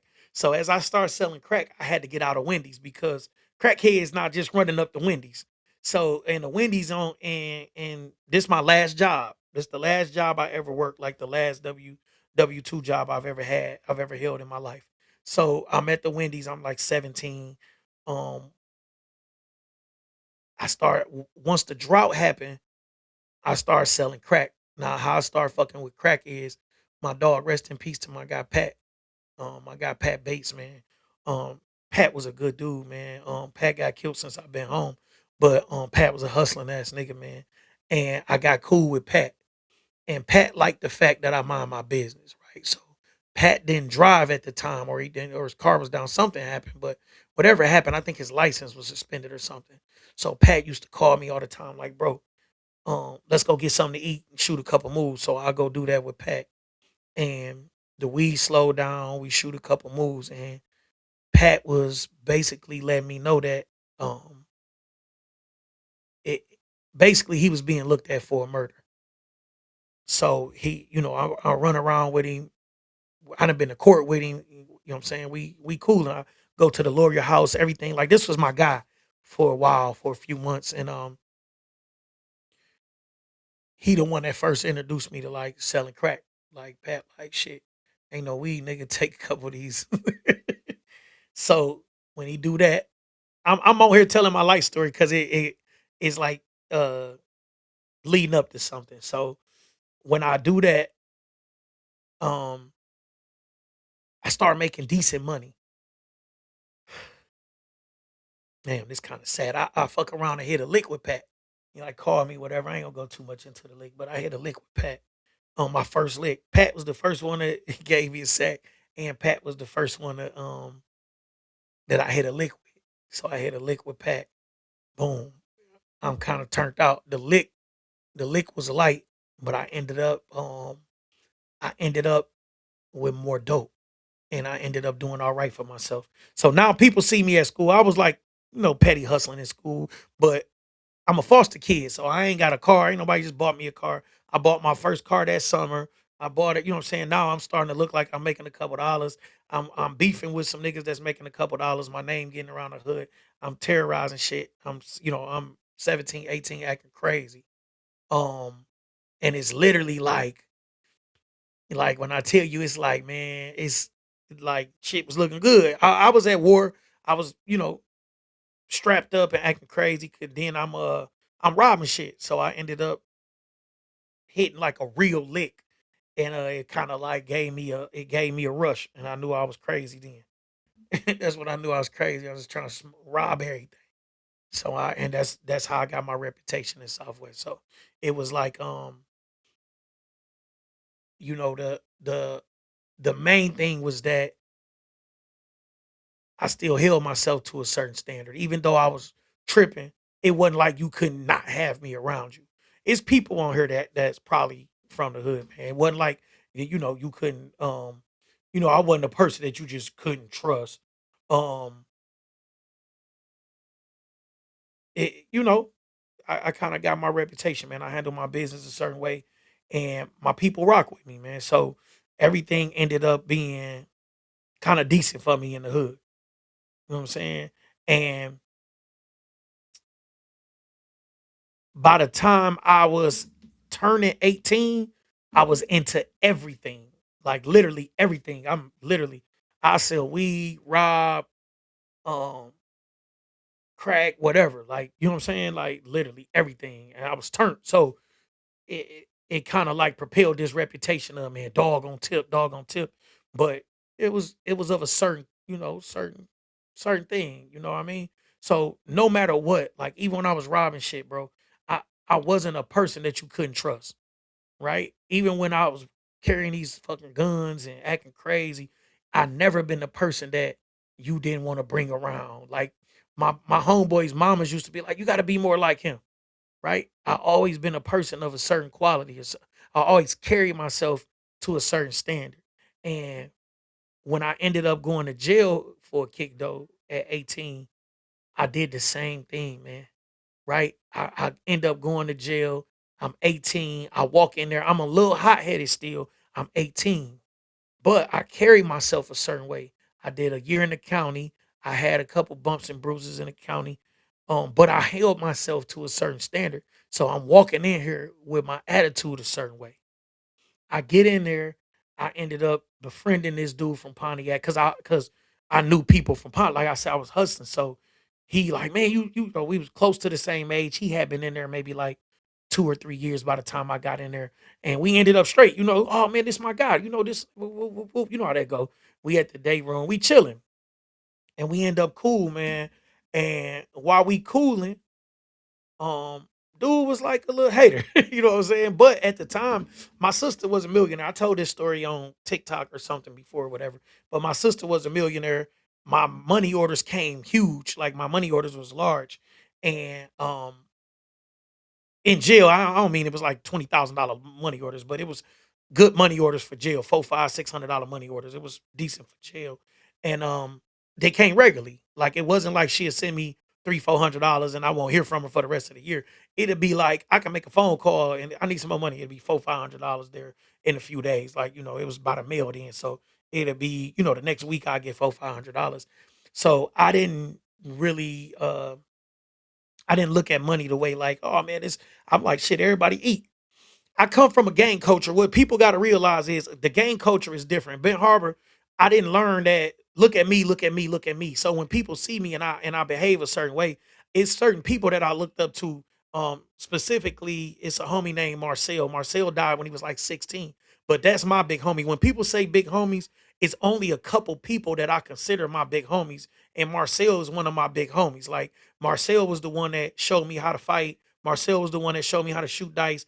And so when Marcel died, he was about 16, I think. I was only like 12. So Marcel was like 4 or 5 years older than me. But Marcel was like um Marcel was like Marcel was like my idol coming up, right? When I like Marcel VYG to the fullest.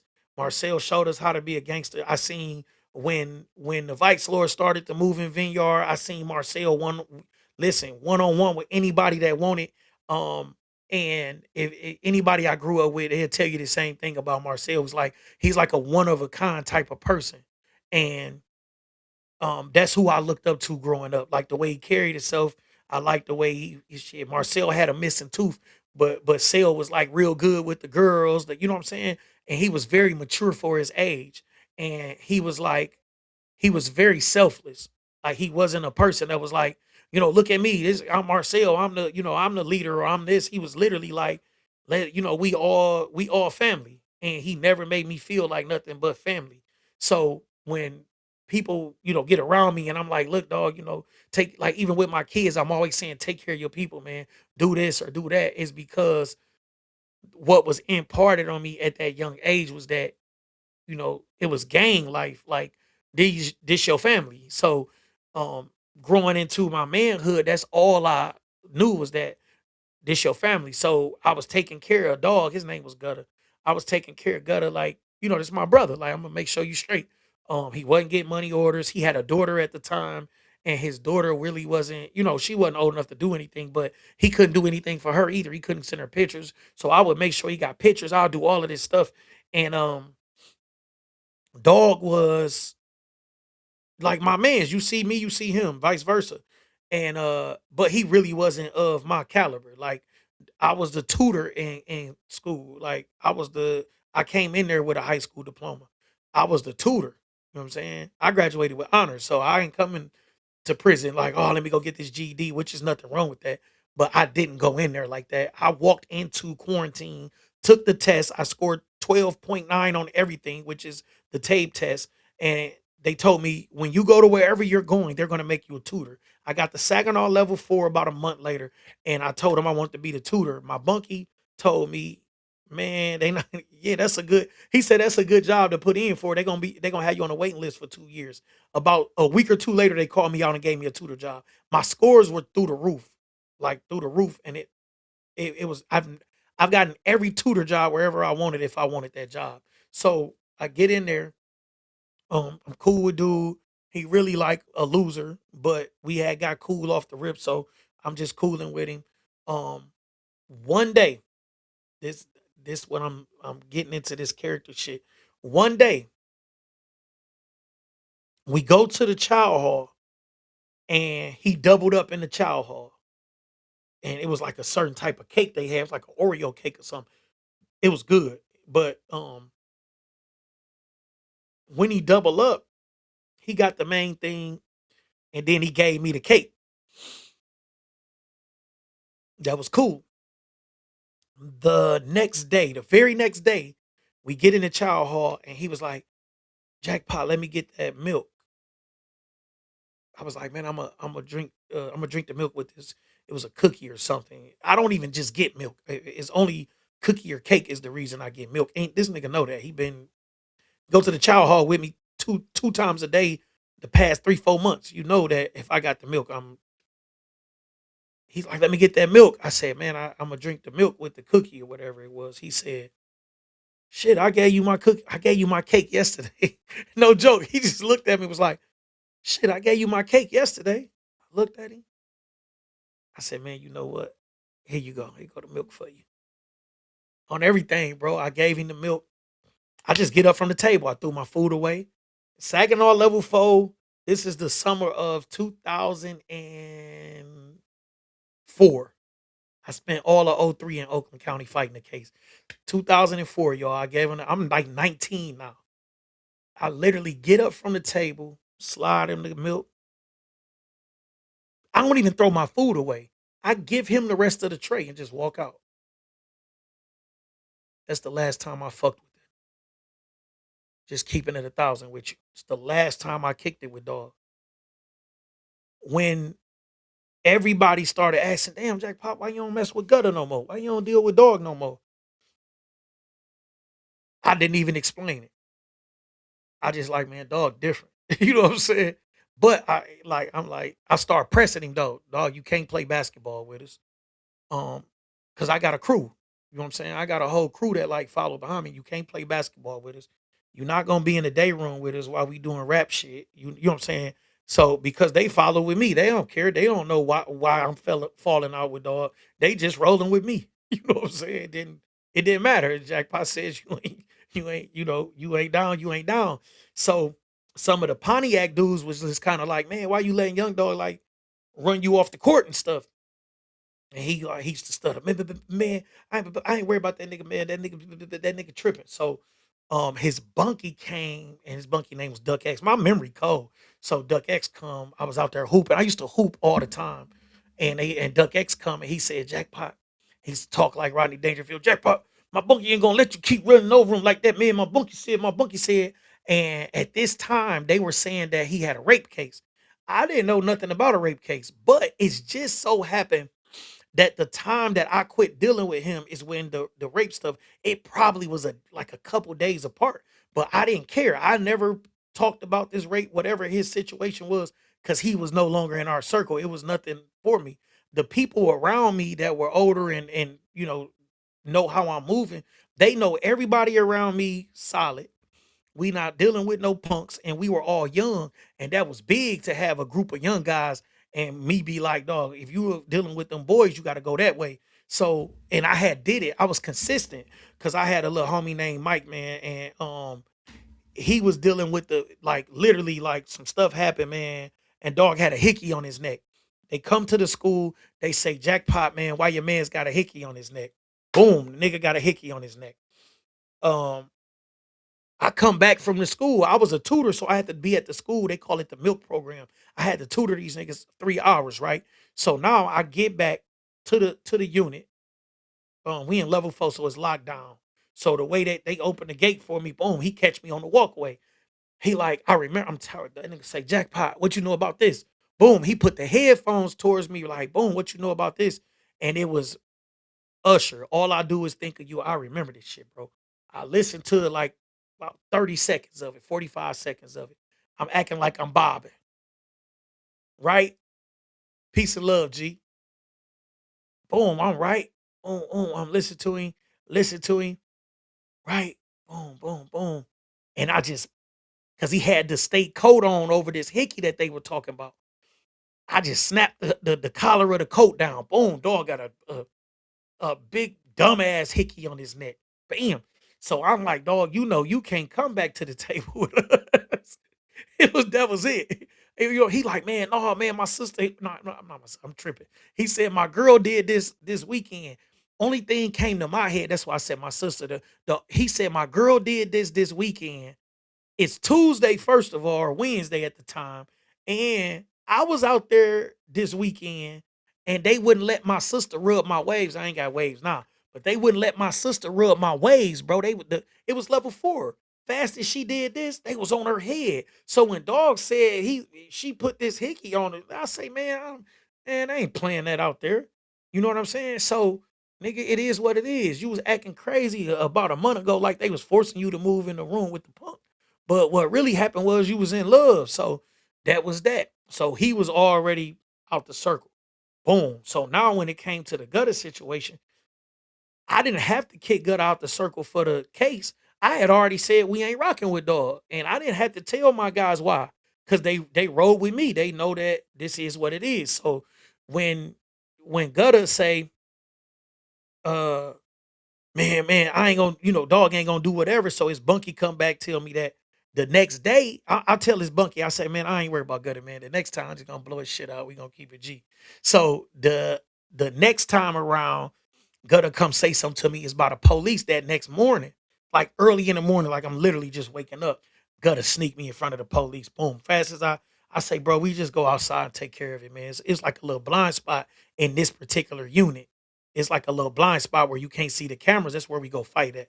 So I'm like, man, let's just step outside, keep it cheap. Boom, snuck me on the way out. Boom, hit me with a lock, did whatever he did. It ended up being a situation because the nigga hit me in front of the police, caught a whole case with his dumb ass, and then said, Jackpot telling on me. I never. That's why I kept, when they asked me what happened, I said, I don't know, but I don't think the guy who did it because we was cool. I brought pictures and everything. I was trying to get him back on the pound. They was like, no, Mr. Hill, we know this play. So they wouldn't do that. You know what I'm saying? They wouldn't put him back on the pound. Um, Battle Creek, that's most definitely. Eh, Battle Creek still G'd out. Shout out to my guys down there. Shout out to J Dom and them down there. Battle Creek still G'd out. My guys. So long story short, Dog was outcast because he was bold. Mike outcast because he bold. My reputation is solid. Even though the nigga snuck me, boom, I ended up having to whoop a couple niggas. I actually had to whoop another GD ass, but it didn't matter. Everything ended up straight. I got a couple little issues. Boom, level 4, gravy. I'm gravy, solid, everything solid. Boom, I'm a young dog, and I'm like a young boss in there, right? So I go to another unit. I'm doing what I do. Boom. Um, some of the niggas I'm rolling with, they got another group of niggas that they fuck with. They young, but they like a little older than us. But these niggas is like the thieves and shit. So when my dude come, I got a homie named Tank. When Tank come, man, I got a cold fucking memory. But when Tank come and bring me a tape list. Back in then, you had all these tapes, and I had a bunch of tapes. So my guy come, boom, he bring me the tape list. I look at the tape list. I know who tapes they are because this one particular dude had a bunch of Mary J. Blige tapes, and you couldn't get some of these Mary J. Blige tapes no more. So I knew who tape list this was, right? When I looked at it, I don't want these tapes, right? I don't want nothing to do with it. Me and dude ain't close enough to where I'm gonna be like, come on, y'all, come bring his tapes back. That ain't my business. But I don't want these tapes, right? I go about my, and I really do want these tapes. I'm just being honest, because you couldn't get some of these tapes, and these were tapes that I really wanted from Dog. And he was in another unit, and me and him would get together and trade tapes. He would never come off these Mary J. Blige tapes, and so he wouldn't let me buy them. Like Dog was holding on to these Mary J. Blige tapes. So when his tape box come up missing, that's big in the joint for you to lose your tape box. You can only have a limit of like 24 tapes. So if you got a tape box, some of the tape box hold 36. The police don't really bother you if you have decent. He had a good ass tape box, and they hit him for it. Boom. What's up, BK Baby Truth, my guy? So they hit him for the tape box, right? And people was like, this was a decent lick for where we was at in level 4. And you couldn't even order tapes at the time because it was making the transition. And it was like hard to get damn near anything, bro. The tape magazines had stopped delivering. It was like bad. So dog, this was a hot ass lick. And I still didn't, I ain't even get the tapes, bro, because I knew me and Dog was decent, even though, like I said, it wasn't to the point where I'm be like, man, run them tapes back. Now, if it was my guys, I could have did that, but these was they guys. You know what I'm saying? And to be honest, I probably could have, pulled a car, shot a move, but it really wasn't, I'm like, man, these ain't my guys. You know what I'm saying? These niggas I just not gonna buy the tapes. So I didn't buy none of the tapes. My guy Trey from the east side. Trey was my bunkie. Trey had been down like 14, 15 years at the time. So Trey, me and Trey like walking the yard a little bit or doing something. Somebody like pull up on me. They like, man, Jackpot. I forgot the dude name now, but they like, dude say, ask Jackpot about his tape box or something. I'm like, mind you, I'm a kid, y'all. I'm like 19, 20. And I'm in level 4. So he like asked Jackpot about his tape box. I'm like, man, let him know Jackpot ain't got his tape box. You know what I'm saying? Let him know Jackpot seen the list and Jackpot ain't touched that shit. You know what I'm saying? That was that. I was in Saginaw level 4. So I'm like, dog, I'm not. You know what I'm saying? I ain't got nothing to do with that shit. And tell them, I'm like, tell them come out to the small yard at whatever time it was, because we can catch them on the small yard while I'm walking the back 40, the big yard. So when I'm walking the big yard, they like he called his crew out or whatever. It's a few of them, then a couple of my guys come to the gate. Only because I want to make sure the conversation is on record. You know what I'm saying? So I'm 42, fam. So I'm just I'll be 42 in October. My apologies. I'm 41. So my guy, he like we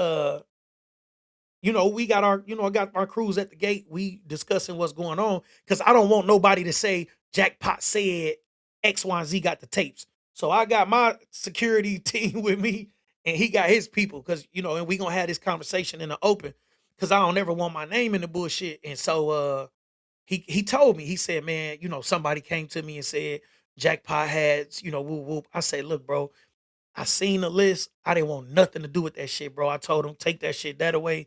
And I went on about my business. I told him, I don't know who got your shit, but it ain't me and it ain't nobody in my circle. You know what I'm saying? If it was in my circle, I'll get you your tapes back.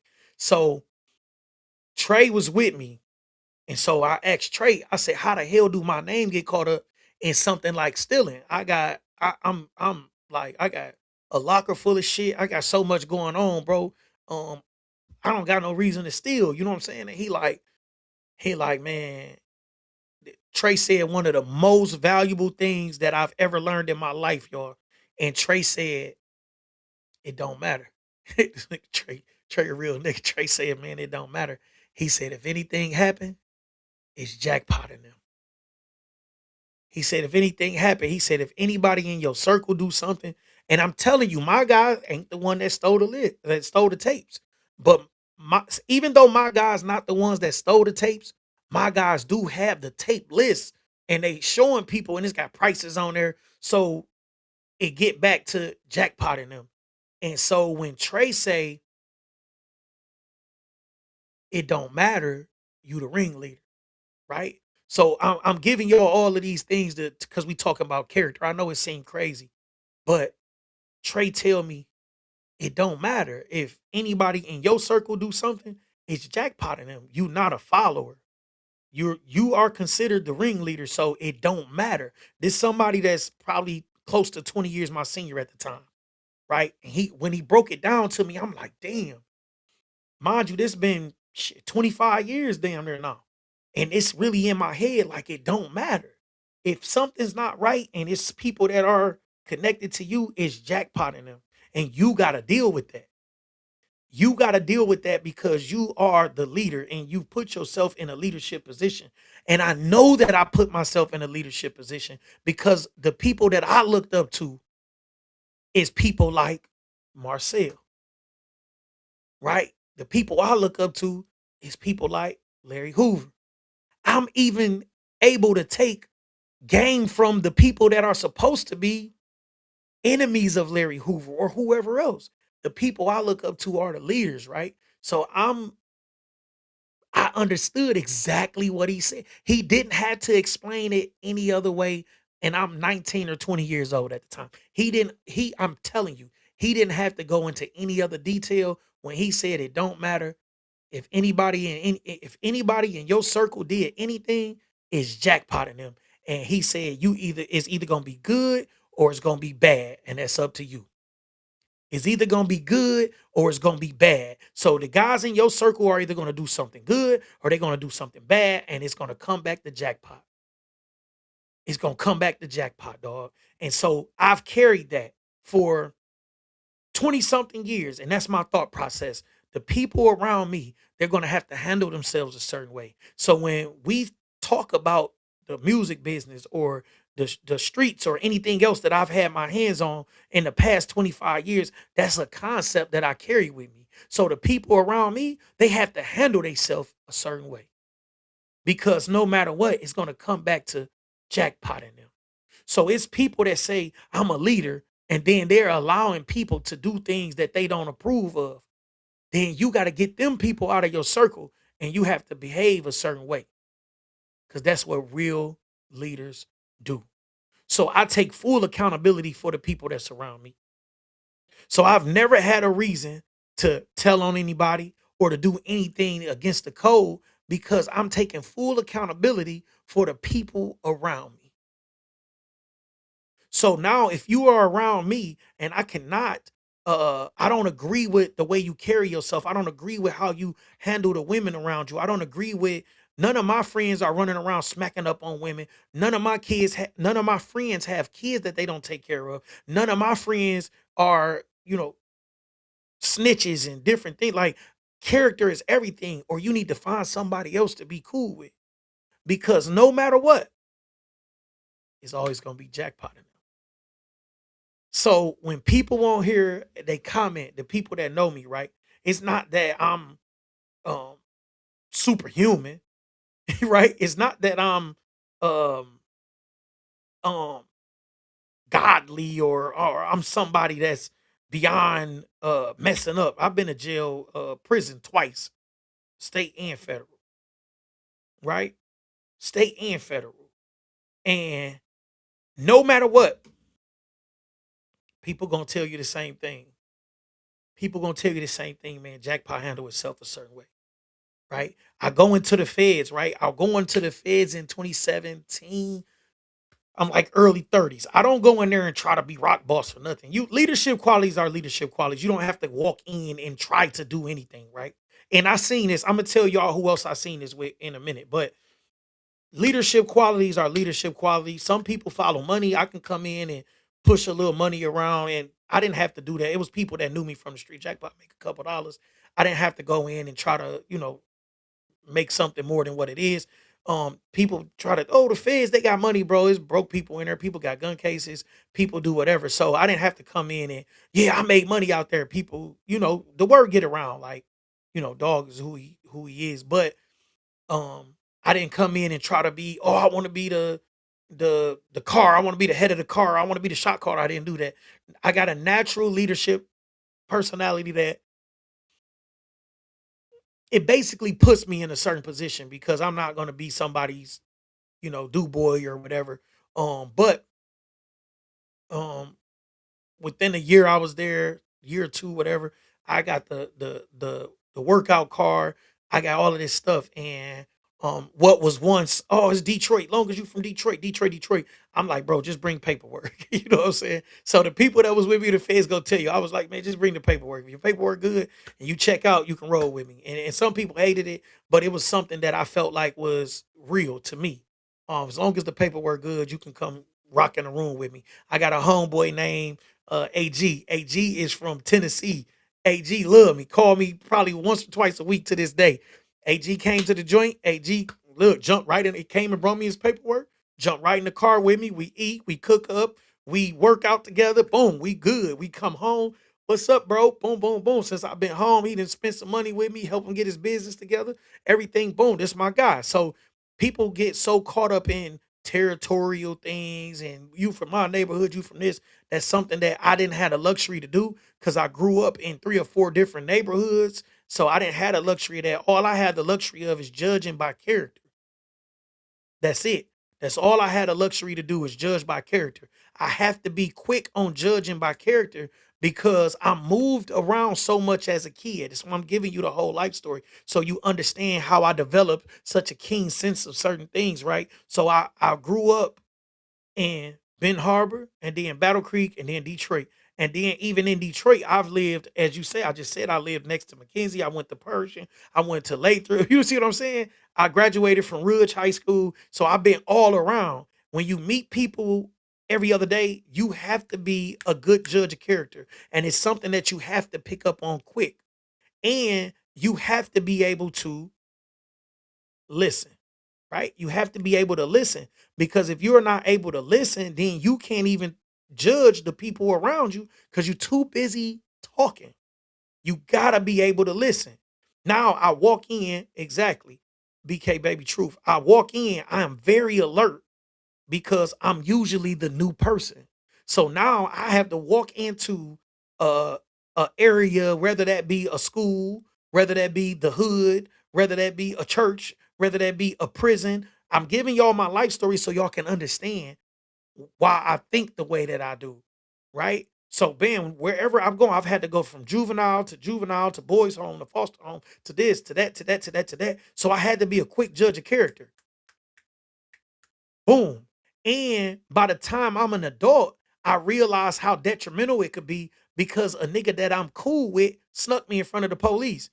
Right. So now I know I have to be a good judge of character and I have to make decisions faster. So now, as you talk, you probably talk to me for 5 or 10 minutes. I'm already like, woo, woo, woo, woo, woo. This a nigga I probably don't want to have another conversation with. So when people get around me, they think, oh, dude, acting funny. Nah, you're probably saying something that I completely disagree with. You sound stupid. I know that you this type of person because I've met 100 of yous in my journey. Although I'm 41, I've lived. Some people grew up in their neighborhood all their life. They had the same 5 friends, this and that. I'm happy for you. God is good. Boom. With me, I've moved around so much that I'm able to catch certain characteristics and put them in a certain place because I've met all these different people and I've had pretty close relationships with all of these different people. So now I'm able to say, boom, you remind me of this person.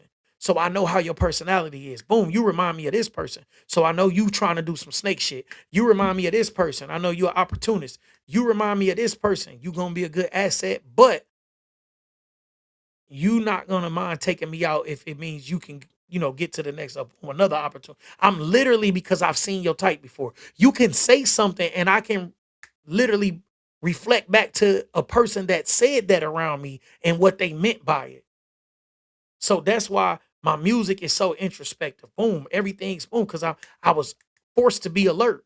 It was life or death by the time I was 17, 18, 19. Right? Those are ages that they still consider those people too young to even give life to. Now they talking about 19 and 20 may be too young for the state to give you life because they saying your mind is still developing. So my mind was still developing at 19 and 20, and I'm in prison, right? And so in my journey of prison, I've literally walked on a compound, right?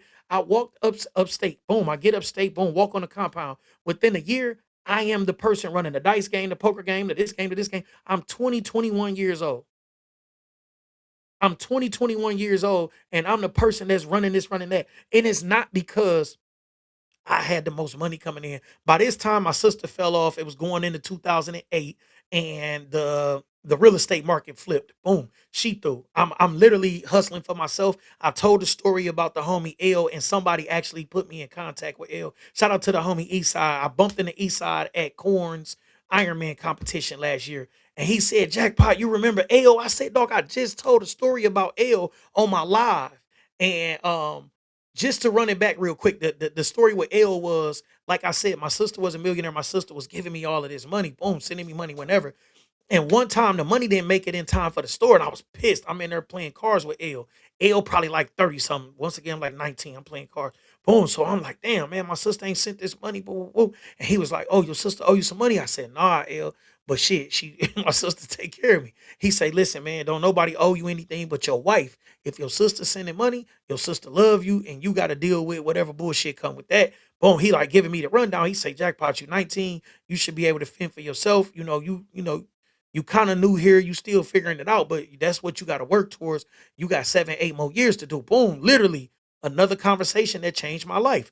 Boom. Once I left that conversation, I started to get my hustle together. I started cutting hair, running stores, whatever it took. Boom. That just whatever it took to hustle. I ended up in a pretty good position most of my prison sentence. Boom. And it was on my accord, right? And it wasn't because I wanted to. Life puts you in certain positions, right? And you have to deal with them because you were made for them. God put you in certain positions because he's not going to give you more than you can handle. And they say, it's in me, it ain't on me. Right? It's in me, it ain't on me, right? So no matter where I go, I'm in a leadership position. No matter where I go, I may start off at the bottom. It's cool.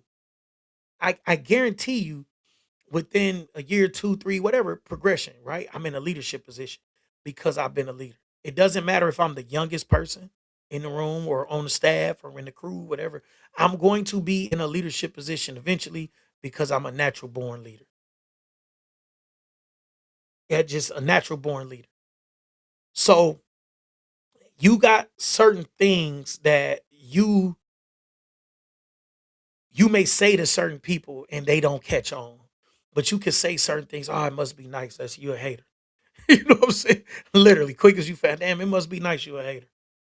Right? You don't congratulate me for something that you see. Oh man, I seen that such and such, boom, boom, boom. But you're not saying congratulations. You just telling me you seen it. You're a hater. Right? So I tell y'all all of this to say that y'all look at somebody like Dawgface or even a Whack 100 or whoever. I know him and Dawgface had their issues, but I'm saying y'all look at people like them and y'all think, oh my God, they just tearing the black community down. Man, these guys out here making money, man. Dawgface making pretty good money outside of podcasting, and he's doing pretty well with the podcast. And you could take some notes as far as what you do like and what you don't like, and you can put your own mix on it, right? And moving forward, I can do things like this, and I just put my own mix on it. I'm not gonna come on, rah, rah, rah, rah, I'm just it just ain't my personality. But you don't have to you don't have to take a person's personality and disregard everything that they say or everything that they do because they have certain life experiences that you don't have. So they react a certain way that you don't, right? Dogface and I probably have very similar stories. I just learned to maneuver a certain way. He do something else. But I'm not going to say he's wrong for the way that he maneuver. I'm going to say, okay, I see the way he maneuver. And it may be a little crazy for me. I got a brother that has no impulse control. When I go out with my brother, I'm on high alert. I was in a club. I was in a club one night. Gladiator invited us to something on the east side. And me and my brother, the only niggas that's in the club, not from the east side. So me and my brother walk in there, right? Me and my brother walk in the club. He had his lady with him. I was by myself. So I was trying to get some ones. So I turn around, I talked to the bottle girl or whoever had the ones. Boom, I'm over there giving her a few $100, three, four, whatever. I ain't stunning in front. It wasn't 10,000 or nothing. I was only doing mediocre for myself, but I was all right. So I giving her a few dollars. Boom. All I see is like a little commotion behind me, and when I turn around, my brother is damn near throwing a nigga through the strip club. Like, boom, my brother's strong as hell. I'm strong, but my brother like retarded strong. Like it's people on here that know both of us. I'm telling you, my brother like damn near the incredible Hulk strong. Like the nigga crazy. So when I see that the nigga like throwing a nigga, I turn around. I ain't got nothing. You know what I'm saying? I turn around. I don't ask no questions. I get the boop boop boop boom. We end up like basically dragging some niggas across the stage. It's just me and my brother, but they drunk and shit, bro. I don't smoke, I don't drink. You know what I'm saying? So I'm more alert. I'm not acting like it, I'm super nigga and nothing. And if Gladiator around, he'll tell you this type of shit happens. So I literally just boom, boom, boom. Me and my brother like end up like damn near dragging some niggas. Security came over there and they didn't break it up. They just grabbed them niggas. Cause me and my brother, we tip good, we straight, and we used to them. Cause Gladiator, my man, so I'm like out with Gladiator sometimes 2, 3 times a week. You know what I'm saying? Hell, I done been out with Gladiator 2 times a night. You know what I'm saying? So his security, they used to me and my brother. So when the niggas start acting crazy, boom, we in there doing what we do. They don't even all they do is y'all good, bro. You know what I'm saying? They pull them out of there.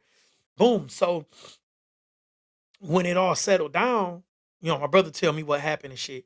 But Gladiator them, they bring us bottles. Like they bring us bottles, apologize, and it's all character, right? Gladiator, no, I'm not coming to your party to start nothing in your party. Gee, I'm in your party, like I say, shit, 2, 3 times a week sometimes. You know what I mean? So when people try to, oh man, because this and that and that, it's like, oh, bro, you gotta give people points for character. You gotta give people points for character, right? And no matter what, Dogface could be loud, whatever, but I seen Dogface stand on business. So when Dogface wanted to talk, I gave him character points and I heard him out. When Dogface wanted to do the interview, I didn't ask Dogface to do that interview. I was just talking to him like how I'm talking right now, just kicking it with Dawgface, and we just kind of like walking through. He explained his stuff to me. He said, "You know what, man? You gotta interview me. This all Dawgface idea wasn't my idea. I was trying to, I was trying to spin him. I ain't gonna lie to you.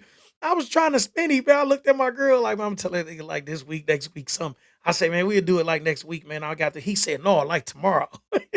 Let's get on there tomorrow. Let's talk. Nigga. Let's talk and be yourself. Don't do just be yourself, man. Just interview me. Ask me any questions. He said the only thing I ask is that you just look at some of this shit because I kept saying I didn't know. Man, I don't really know every. That's why he was sending stuff to me because I kept saying I don't know, dog face. I'm like I have seen it. I have seen it. I've only talked about you because I've had dealings with you before. I don't know some of these other guys to even converse about them, you know. So but he was like sending me like, man, just look over it, man. I'm telling you, I'm gonna send you. He said, that's all I'm asking, man. Come do the interview, but just look over all this stuff, man. When I tell y'all, man, like he wasn't like perping. We wasn't doing no perping on there, y'all.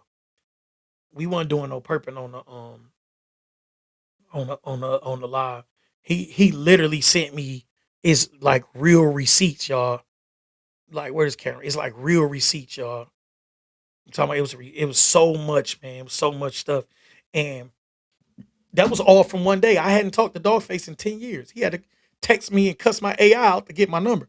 So I'm just telling y'all, man, once character is character, how he handle it is how he handle it. But my me being able to judge character, bro, dog, he having these problems sincerely. These are not internet instigated problems. These are sincere problems to where like where he's saying that, look, I try to tell dog this, that, and it'll make you feel some way. Like if I'm like, look, man, we all right, he go a oop, and you, man, boom, like basically boom, and I'm cool with it, and then you still say F that nigga, you know what I'm saying? So it's just kind of weird, man. You know what I'm saying? It's just kind of weird, man. I'm just telling y'all I understand where he coming from. And if dog face text me right now or FaceTime me right now, we'll jump back on here. But I feel the same way with anybody else, but I just don't have any type of personal relationship or any past experience with some of the other people like Street Lord Juan or Fotu Dub or whoever. But if they were to say, hey, let's go on live, let's shoot the shit, whatever, I'm gonna do the same thing. I'll just get some background, some context, and we can come on here and shoot the live. I've done these type of lives with business owners. They only usually last about an hour. But I do these with business owners where I do a little research. I come on here, talk a little bit about their business, whatever it is. But I'm just saying, um, everything is real. You feel me? It's not nothing rehearsed or put together. So I'm gonna address this and any other questions, y'all. Then I'm gonna get out of here. So shout out to J Love 5226. Um, I was impressed when you did the interview with Dogface. He curved all the profanity and all the foul language. He presented a different character. I've only seen that Dogface when in dealings with me. Right? I'm just saying, he cussed out my AI before we got on the phone. But in dealings with me, it's always been respectful, right? It's always been respectful. That's why I know, like with him doing what he doing, it was like going through some things, as far as with them people, you know what I'm saying? As far as going back and forth and doing that. Because even though he was mad at me about what me and BK Baby Truth was saying and whatever, fast as I got on the phone and heard him out, he ended up, connecting me with dude. We worked through some shit in an hour. It didn't take a whole long process or nothing. And it just was what it was, man. And it was a good conversation the day before. The live turned out great, but it was a good conversation the day before, y'all. Thank you, Trailblazer TV1. Shout out to you, man. Right? Good bill with BK Baby Truth. That's my guy. Baby Truth, my guy, little bro. I'm gonna just stick with little bro. He talking about he keeps saying, yeah, I'm still little bro. So I'm gonna stick with little bro, yo. I want to make him my age now, man. You ain't little bro no more. You grown, nigga. Shout out to BK Baby Truth and Boogie, man. But the reason we can't come together is people all that boom. Hey, going in on the AI. Yeah, he was cussing the AI. I should screenshot that. He'd probably be pissed. He was cussing the AI out. The AI like, yeah, the AI sent the messages back like, yeah, well, thank you for such and such. Would you like to schedule a meeting? Nigga, fuck your meeting, nigga. Pussy ass nigga. It's going crazy on the AI. I didn't see none of that. And by the time I seen it, he was asking me to send him a video of him saying something about me. I sent the video And he was like, I wasn't talking about you, JP. I was talking about the other JP. Then he was just sending me his number, like, call me. I'm like, nigga, I'm calling. You ain't picking up. And that was it. We got on the phone, bro. He called the dude and we worked out whatever our differences were. In the first 5, 10 minutes, it was straight. I'm just saying, bro, I'm not out here. I'm on peace. For real. For real, man. BK Baby True showing some love, man. Anyway, y'all, if y'all don't got no more questions, I'm gonna get out of here, dog. We kept a good amount of people. And I just gotta just do these things, man. Identity crisis is a real thing, man. Shout out to you, relative. What Richard Chambers talking about, but that's the reason we can't come together as people. Yeah, bro, we can come together as people, y'all. We have a lot of instances of us coming together as people, and what happens is the internet it will take the one person that didn't get along this week, and they end up killing somebody and do some bullshit, and they gonna tell us that we can't get along. We are getting along greatly. We are definitely making strides in the right direction. And it could get better, but we are doing a really good job at getting to that finish line, y'all. So do you still come back to Benton Harbor? I do. If you from Benton Harbor, then you probably know my people. I don't want to do super repping on there. But if anybody from Benton Harbor, man, so my cousin was killed in Benton Harbor while I was in the feds, right? Zap and C Note. So C Note is Carlton Mays. I actually went to school with his brother Michael Mays. I used to go to C Note house, right? He probably don't he we end up like doing some back and forth on Instagram, but C Note probably don't even remember me. But I used to go to his house when I was like in the 5th grade, right? I was in Miss Cleveland class with his brother Michael Mays, and I used to go spend the night at his house when they stayed off of Pavone. The dude been making beats like forever, bro. He used to have a crew in there. Shout out to Zap. I don't have a much of a relationship with Zap. I know of Zap, but Zap is real tight with one of my other guys, man. Smay, him and Smay tight. So, and Dawgface used to. He was managing Zap for a moment, or they was working together or something too. They actually called me and asked me about Dawgface. Then I didn't even bring that up in the interview. I say, man, he cool. Me and Dawgface never had bad dealings. I say he a little wild, he a wild card, but as long as y'all down with that, it be what it be. You know what I'm saying? I say, shit, he ain't never been bad business. Shit, you know. My real nephew was Ozone Odin, the host of Up to Debate TV for years. I've been telling him to focus on how and he'll be able to most definitely, man. All you got to do is I'm just being myself. This is how I talk regularly. You know what I'm saying? Honestly, just being myself, man. That's big. I'm big on that. I make music, bro. My music is true to this. Everything true to that. And Big C, if you from Benton Harbor, right? So I got a cousin named Stonisha down there, right? That's one of my only cousins that's still down there. I don't know how old you are, but that's one of my only cousins that's still in Benton Harbor.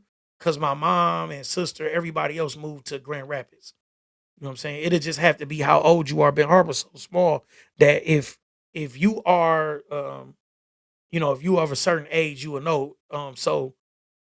My cousin ended up I lost my cousin while I was gone. So my cousin was the girl they found in the house.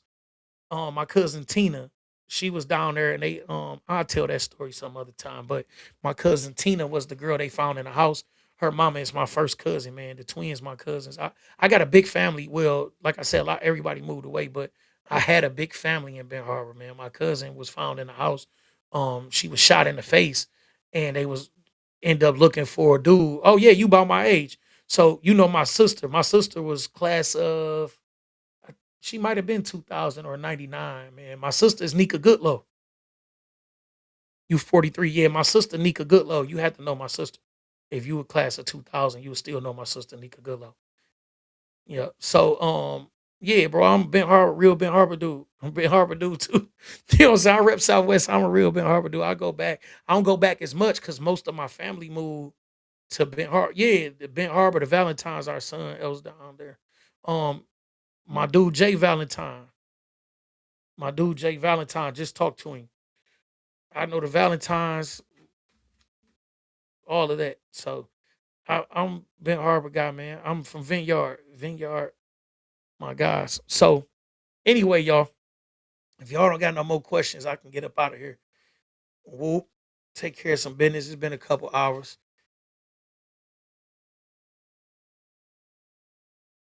Oh, you got some questions. Big C got You want to come on, or you asking questions? What's happening?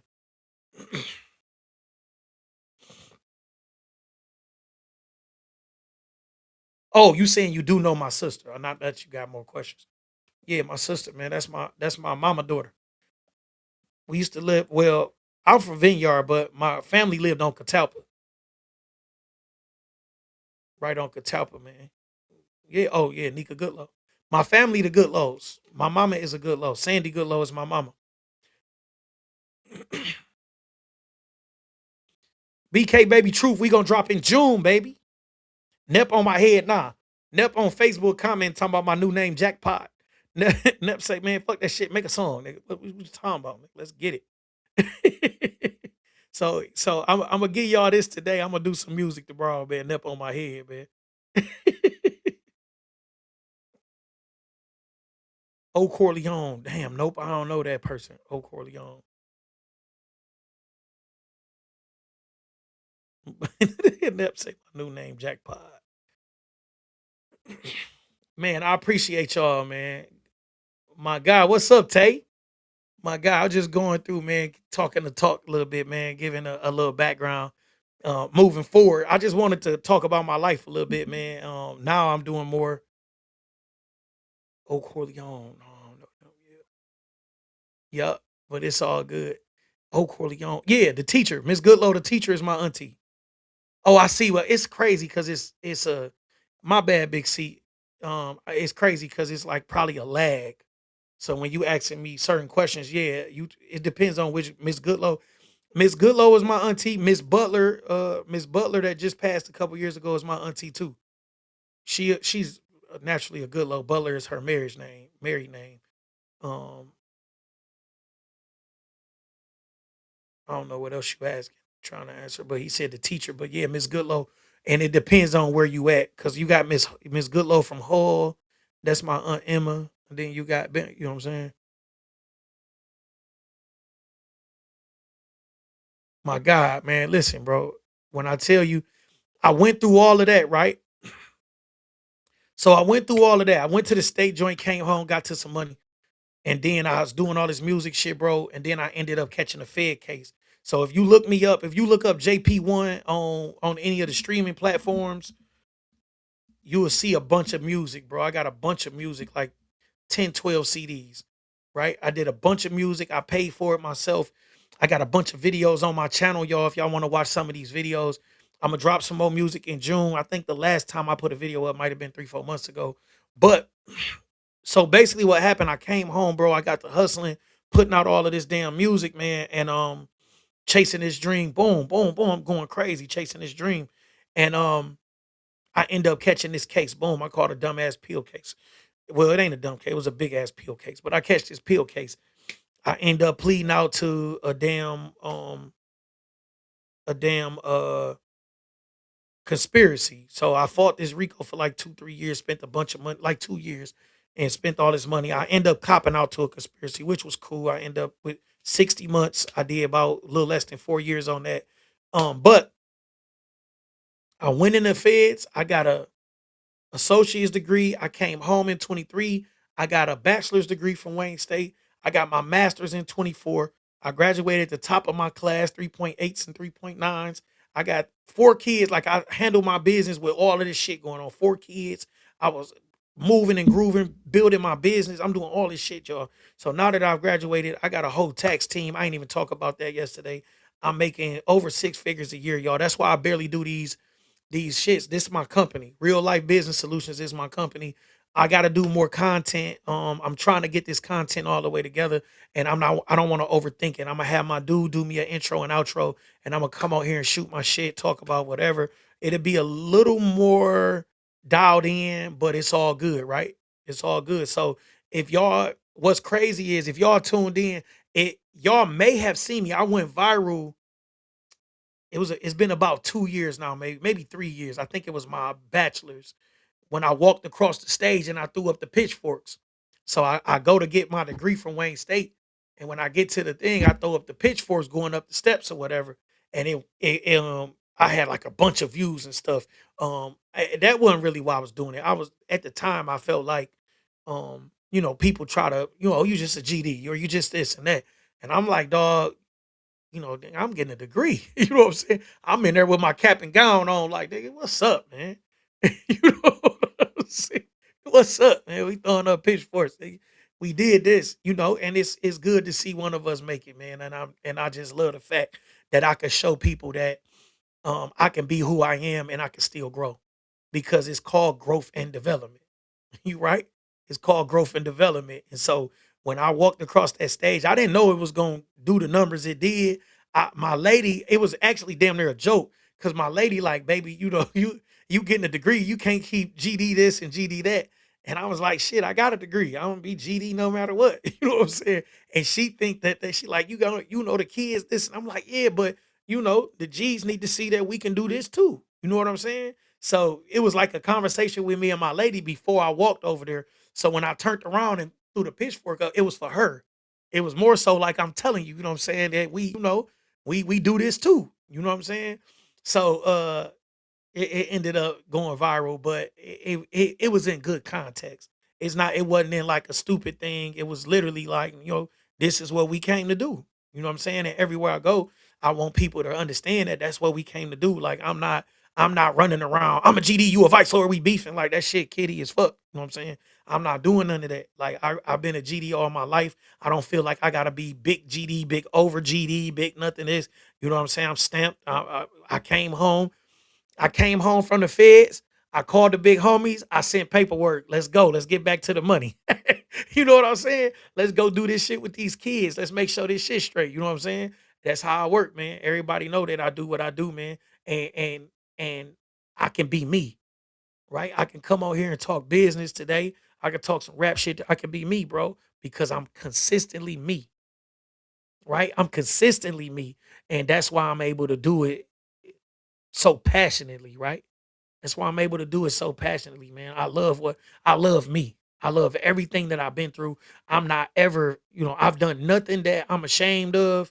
It's some things that I'm not necessarily proud of, but I've done nothing that I'm ashamed of. So if anybody jump online and remember that day, man, if it happened, it happened. But ain't nothing that I'm ashamed of because I ain't did nothing but stand on my morals and principles from day one.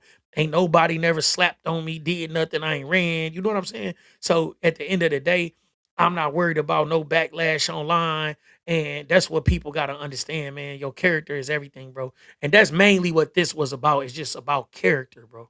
You know what I'm saying? Because the video grabbed the Dawgface interview grabbed his own legs. And I'm like, look, man, some of y'all don't really understand me. The people that do like BK Baby Truth and the people that's been around me for a while, they know, you know what I'm saying? Anywhere you go and my name is brought up, it's decent, man. Ain't nobody like dog of this or dog of that.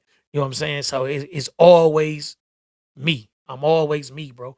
I fuck with the BMF niggas. I never said I'm BMF. I'm this and that. You know what I'm saying? They love me. If I walk in right now and it's a damn booth with a BMF booth, I'm gonna be in a BMF booth. They love me because I'm me. I don't got to do no false flagging. I don't got if I go get a BMF t-shirt, they know I'm just showing love. You know what I'm saying? I'm not about to do handshakes and you know what I'm saying? Like I just be a real nigga, man. I fuck with everybody because I fuck with everybody. Some of my best friends, Vice Lords and Bloods. Shout out to Sincere. Some of my other guys, man, they don't even do the internet shit. Shout out to my guy Nail. But I'm not worried about red and blue, man. If you own what I'm on, then we own it. You feel me? Like I'm not on none of that shit, bro. All that. Oh man, cause your flag and my flag. I don't care nothing about that shit, bro. It's fuck niggas in your hood. It's fuck niggas in my hood. It's real niggas in your hood. Real niggas in my hood. We either gonna be on the same thing or you gotta be somewhere else. That's it. Everybody around me, man. We gonna march in the same direction at the same pace, and we gonna be on the same thing, right? I don't know what you saying. What's on the stud? What's up, Tate? This is one of my guys. What's up, Tate? Good dude, man. I love it. So anyway, y'all, it's getting a little late. I'm gonna get out of here, man. I got some things to do with my tax team and my clients. I got money to move around a little bit. This is my office. This is my office. So I go live from my office. And it's reminding me, nigga, you got some work to do. So anyway, y'all do y'all thing. Famo, Big C, I'm gonna go live again. I may do it tomorrow, man, if I get the time tomorrow, man. Oh, you say you want to come on? Everything good. Let me see, man. I'll let you come on. I ain't tripping. Let me see. You gonna have to copy and paste this link, G.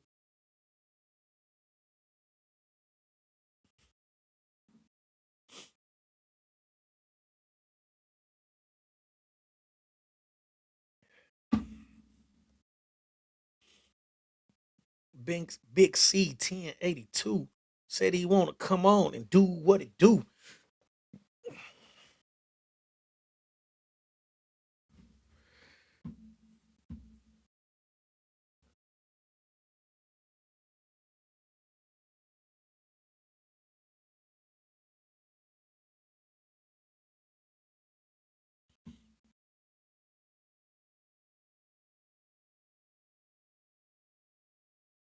All right,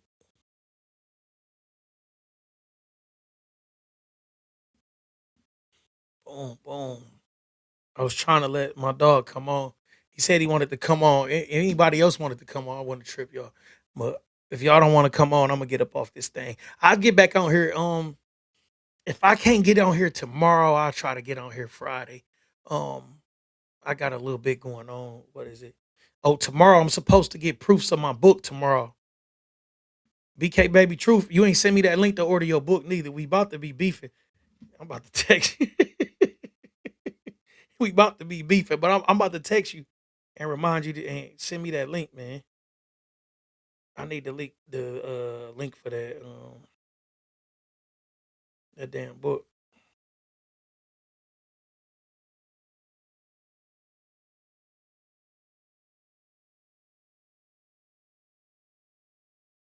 I just text you. I need the link to yours. I just thought about it. My proof's supposed to be here tomorrow so I can order my first few hundred books. I got my book dropping next month, April 28th. Tay, I ain't even tell you about the book, man. This is my guy, man. Hey, Tay, I talked to Tay. I think I talked to him earlier this week. I didn't even tell you about the book, man. The book ready to go, man. The book ready to go, man. We dropping the book April 28th. The book is the Real Life XP Entrepreneur. It's an entrepreneur book, y'all. It's called a Real Life XP Growth Engine. And it's just about growing your business. As I say that I got an MBA. So it's some really smart shit. It ain't no like kicking the bobo shit. If you running a business, it's about systemizing your business and taking it to the next level with automations, man. That's what we doing now. We stepping these businesses up. A lot of people running their business kind of raggedy. So I got a whole book, 200 and it's like 245 pages, man. That's what we doing. We doing real shit. It's real. In the book, GD Blue. No, it's definitely blue. It's blue like the lights, man. That's my branding, man. But we gonna definitely get y'all this book, man. I'm gonna start promoting this book, man. That's what I'm gonna do next week.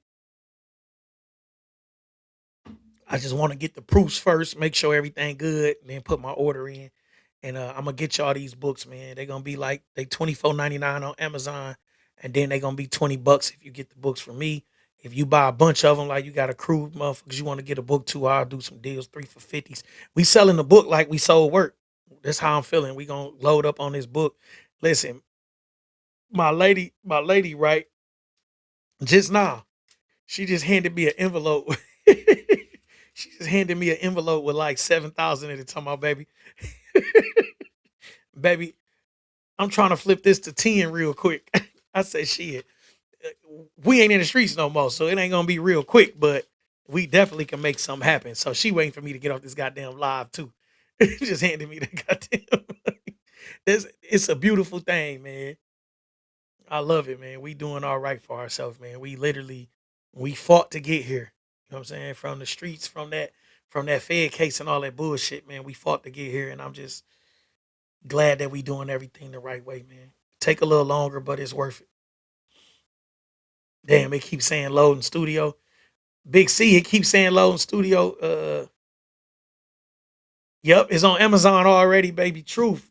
I handled that, and I sent you this text, and you ain't sent me that damn link. So yeah, it's definitely on Amazon, man. I went through and made sure everything was done right because I do want to put out a book that's a little more personal, but I'm trying to get to it. You know what I'm saying? I'm trying to figure out some of the bumps and bruises. So I'm gonna put the business book out. I am going to probably do one more business book um next year, maybe, and then I'm gonna put out something personal because I'm applying for the PhD program and I want to get in the PhD program. Some of this shit that I went through, I wanna I want to kind of put it in a little more context before I write my memoir or my life story, my biography, autobiography, or whatnot. You know what I'm saying? Before I do that, I kind of want to put some of this stuff in context. I've been through a lot. I'm carrying it well, but mentally, I know that, I need a little more work. You know what I'm saying? Anyway, man, it looked like something wrong with the software. It's not loading for. Send you the link to the book. I got you, bro. You getting my text? BK Baby Truth, you getting my text? It's gotta be your shit is still blue. Let me see. 825. It ended 825.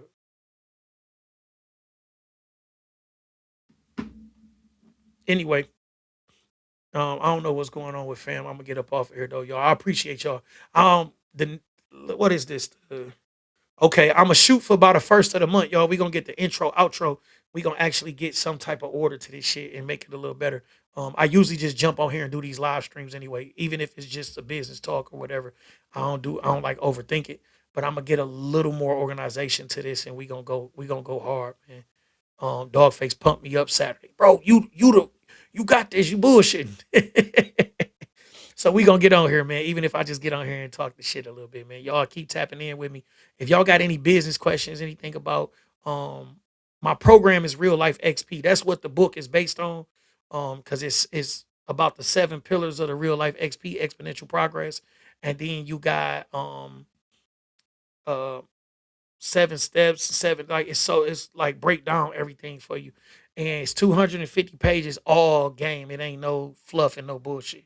So I can't wait for this book to hit the shelves, man. It's real business game. Like I said, I do something a little more personal once I'm able to make sense of all of this shit. I don't want to be saying something that's crazy. You know what I'm saying? I kind of want to go through some counseling or something, basically. Want to put everything in its proper place. But I appreciate y'all for tapping in, man. I'm gonna go back live probably tomorrow or Thursday. I mean tomorrow or Friday. I'm gonna try to do these at least every other day, even if it's for an hour, hour and a half. Give y'all something to look at, man. I appreciate y'all. Oh, you hiding the phone? All right, bet. Long as it's the same number, BK Baby Truth. Just hit me back up in about a minute. I'm gonna be up for a couple hours. I gotta pay everybody. I'm surprised they ain't on my head. And then I gotta call Tay too. Tay, I'm about to call you soon as I hang up on here, bro.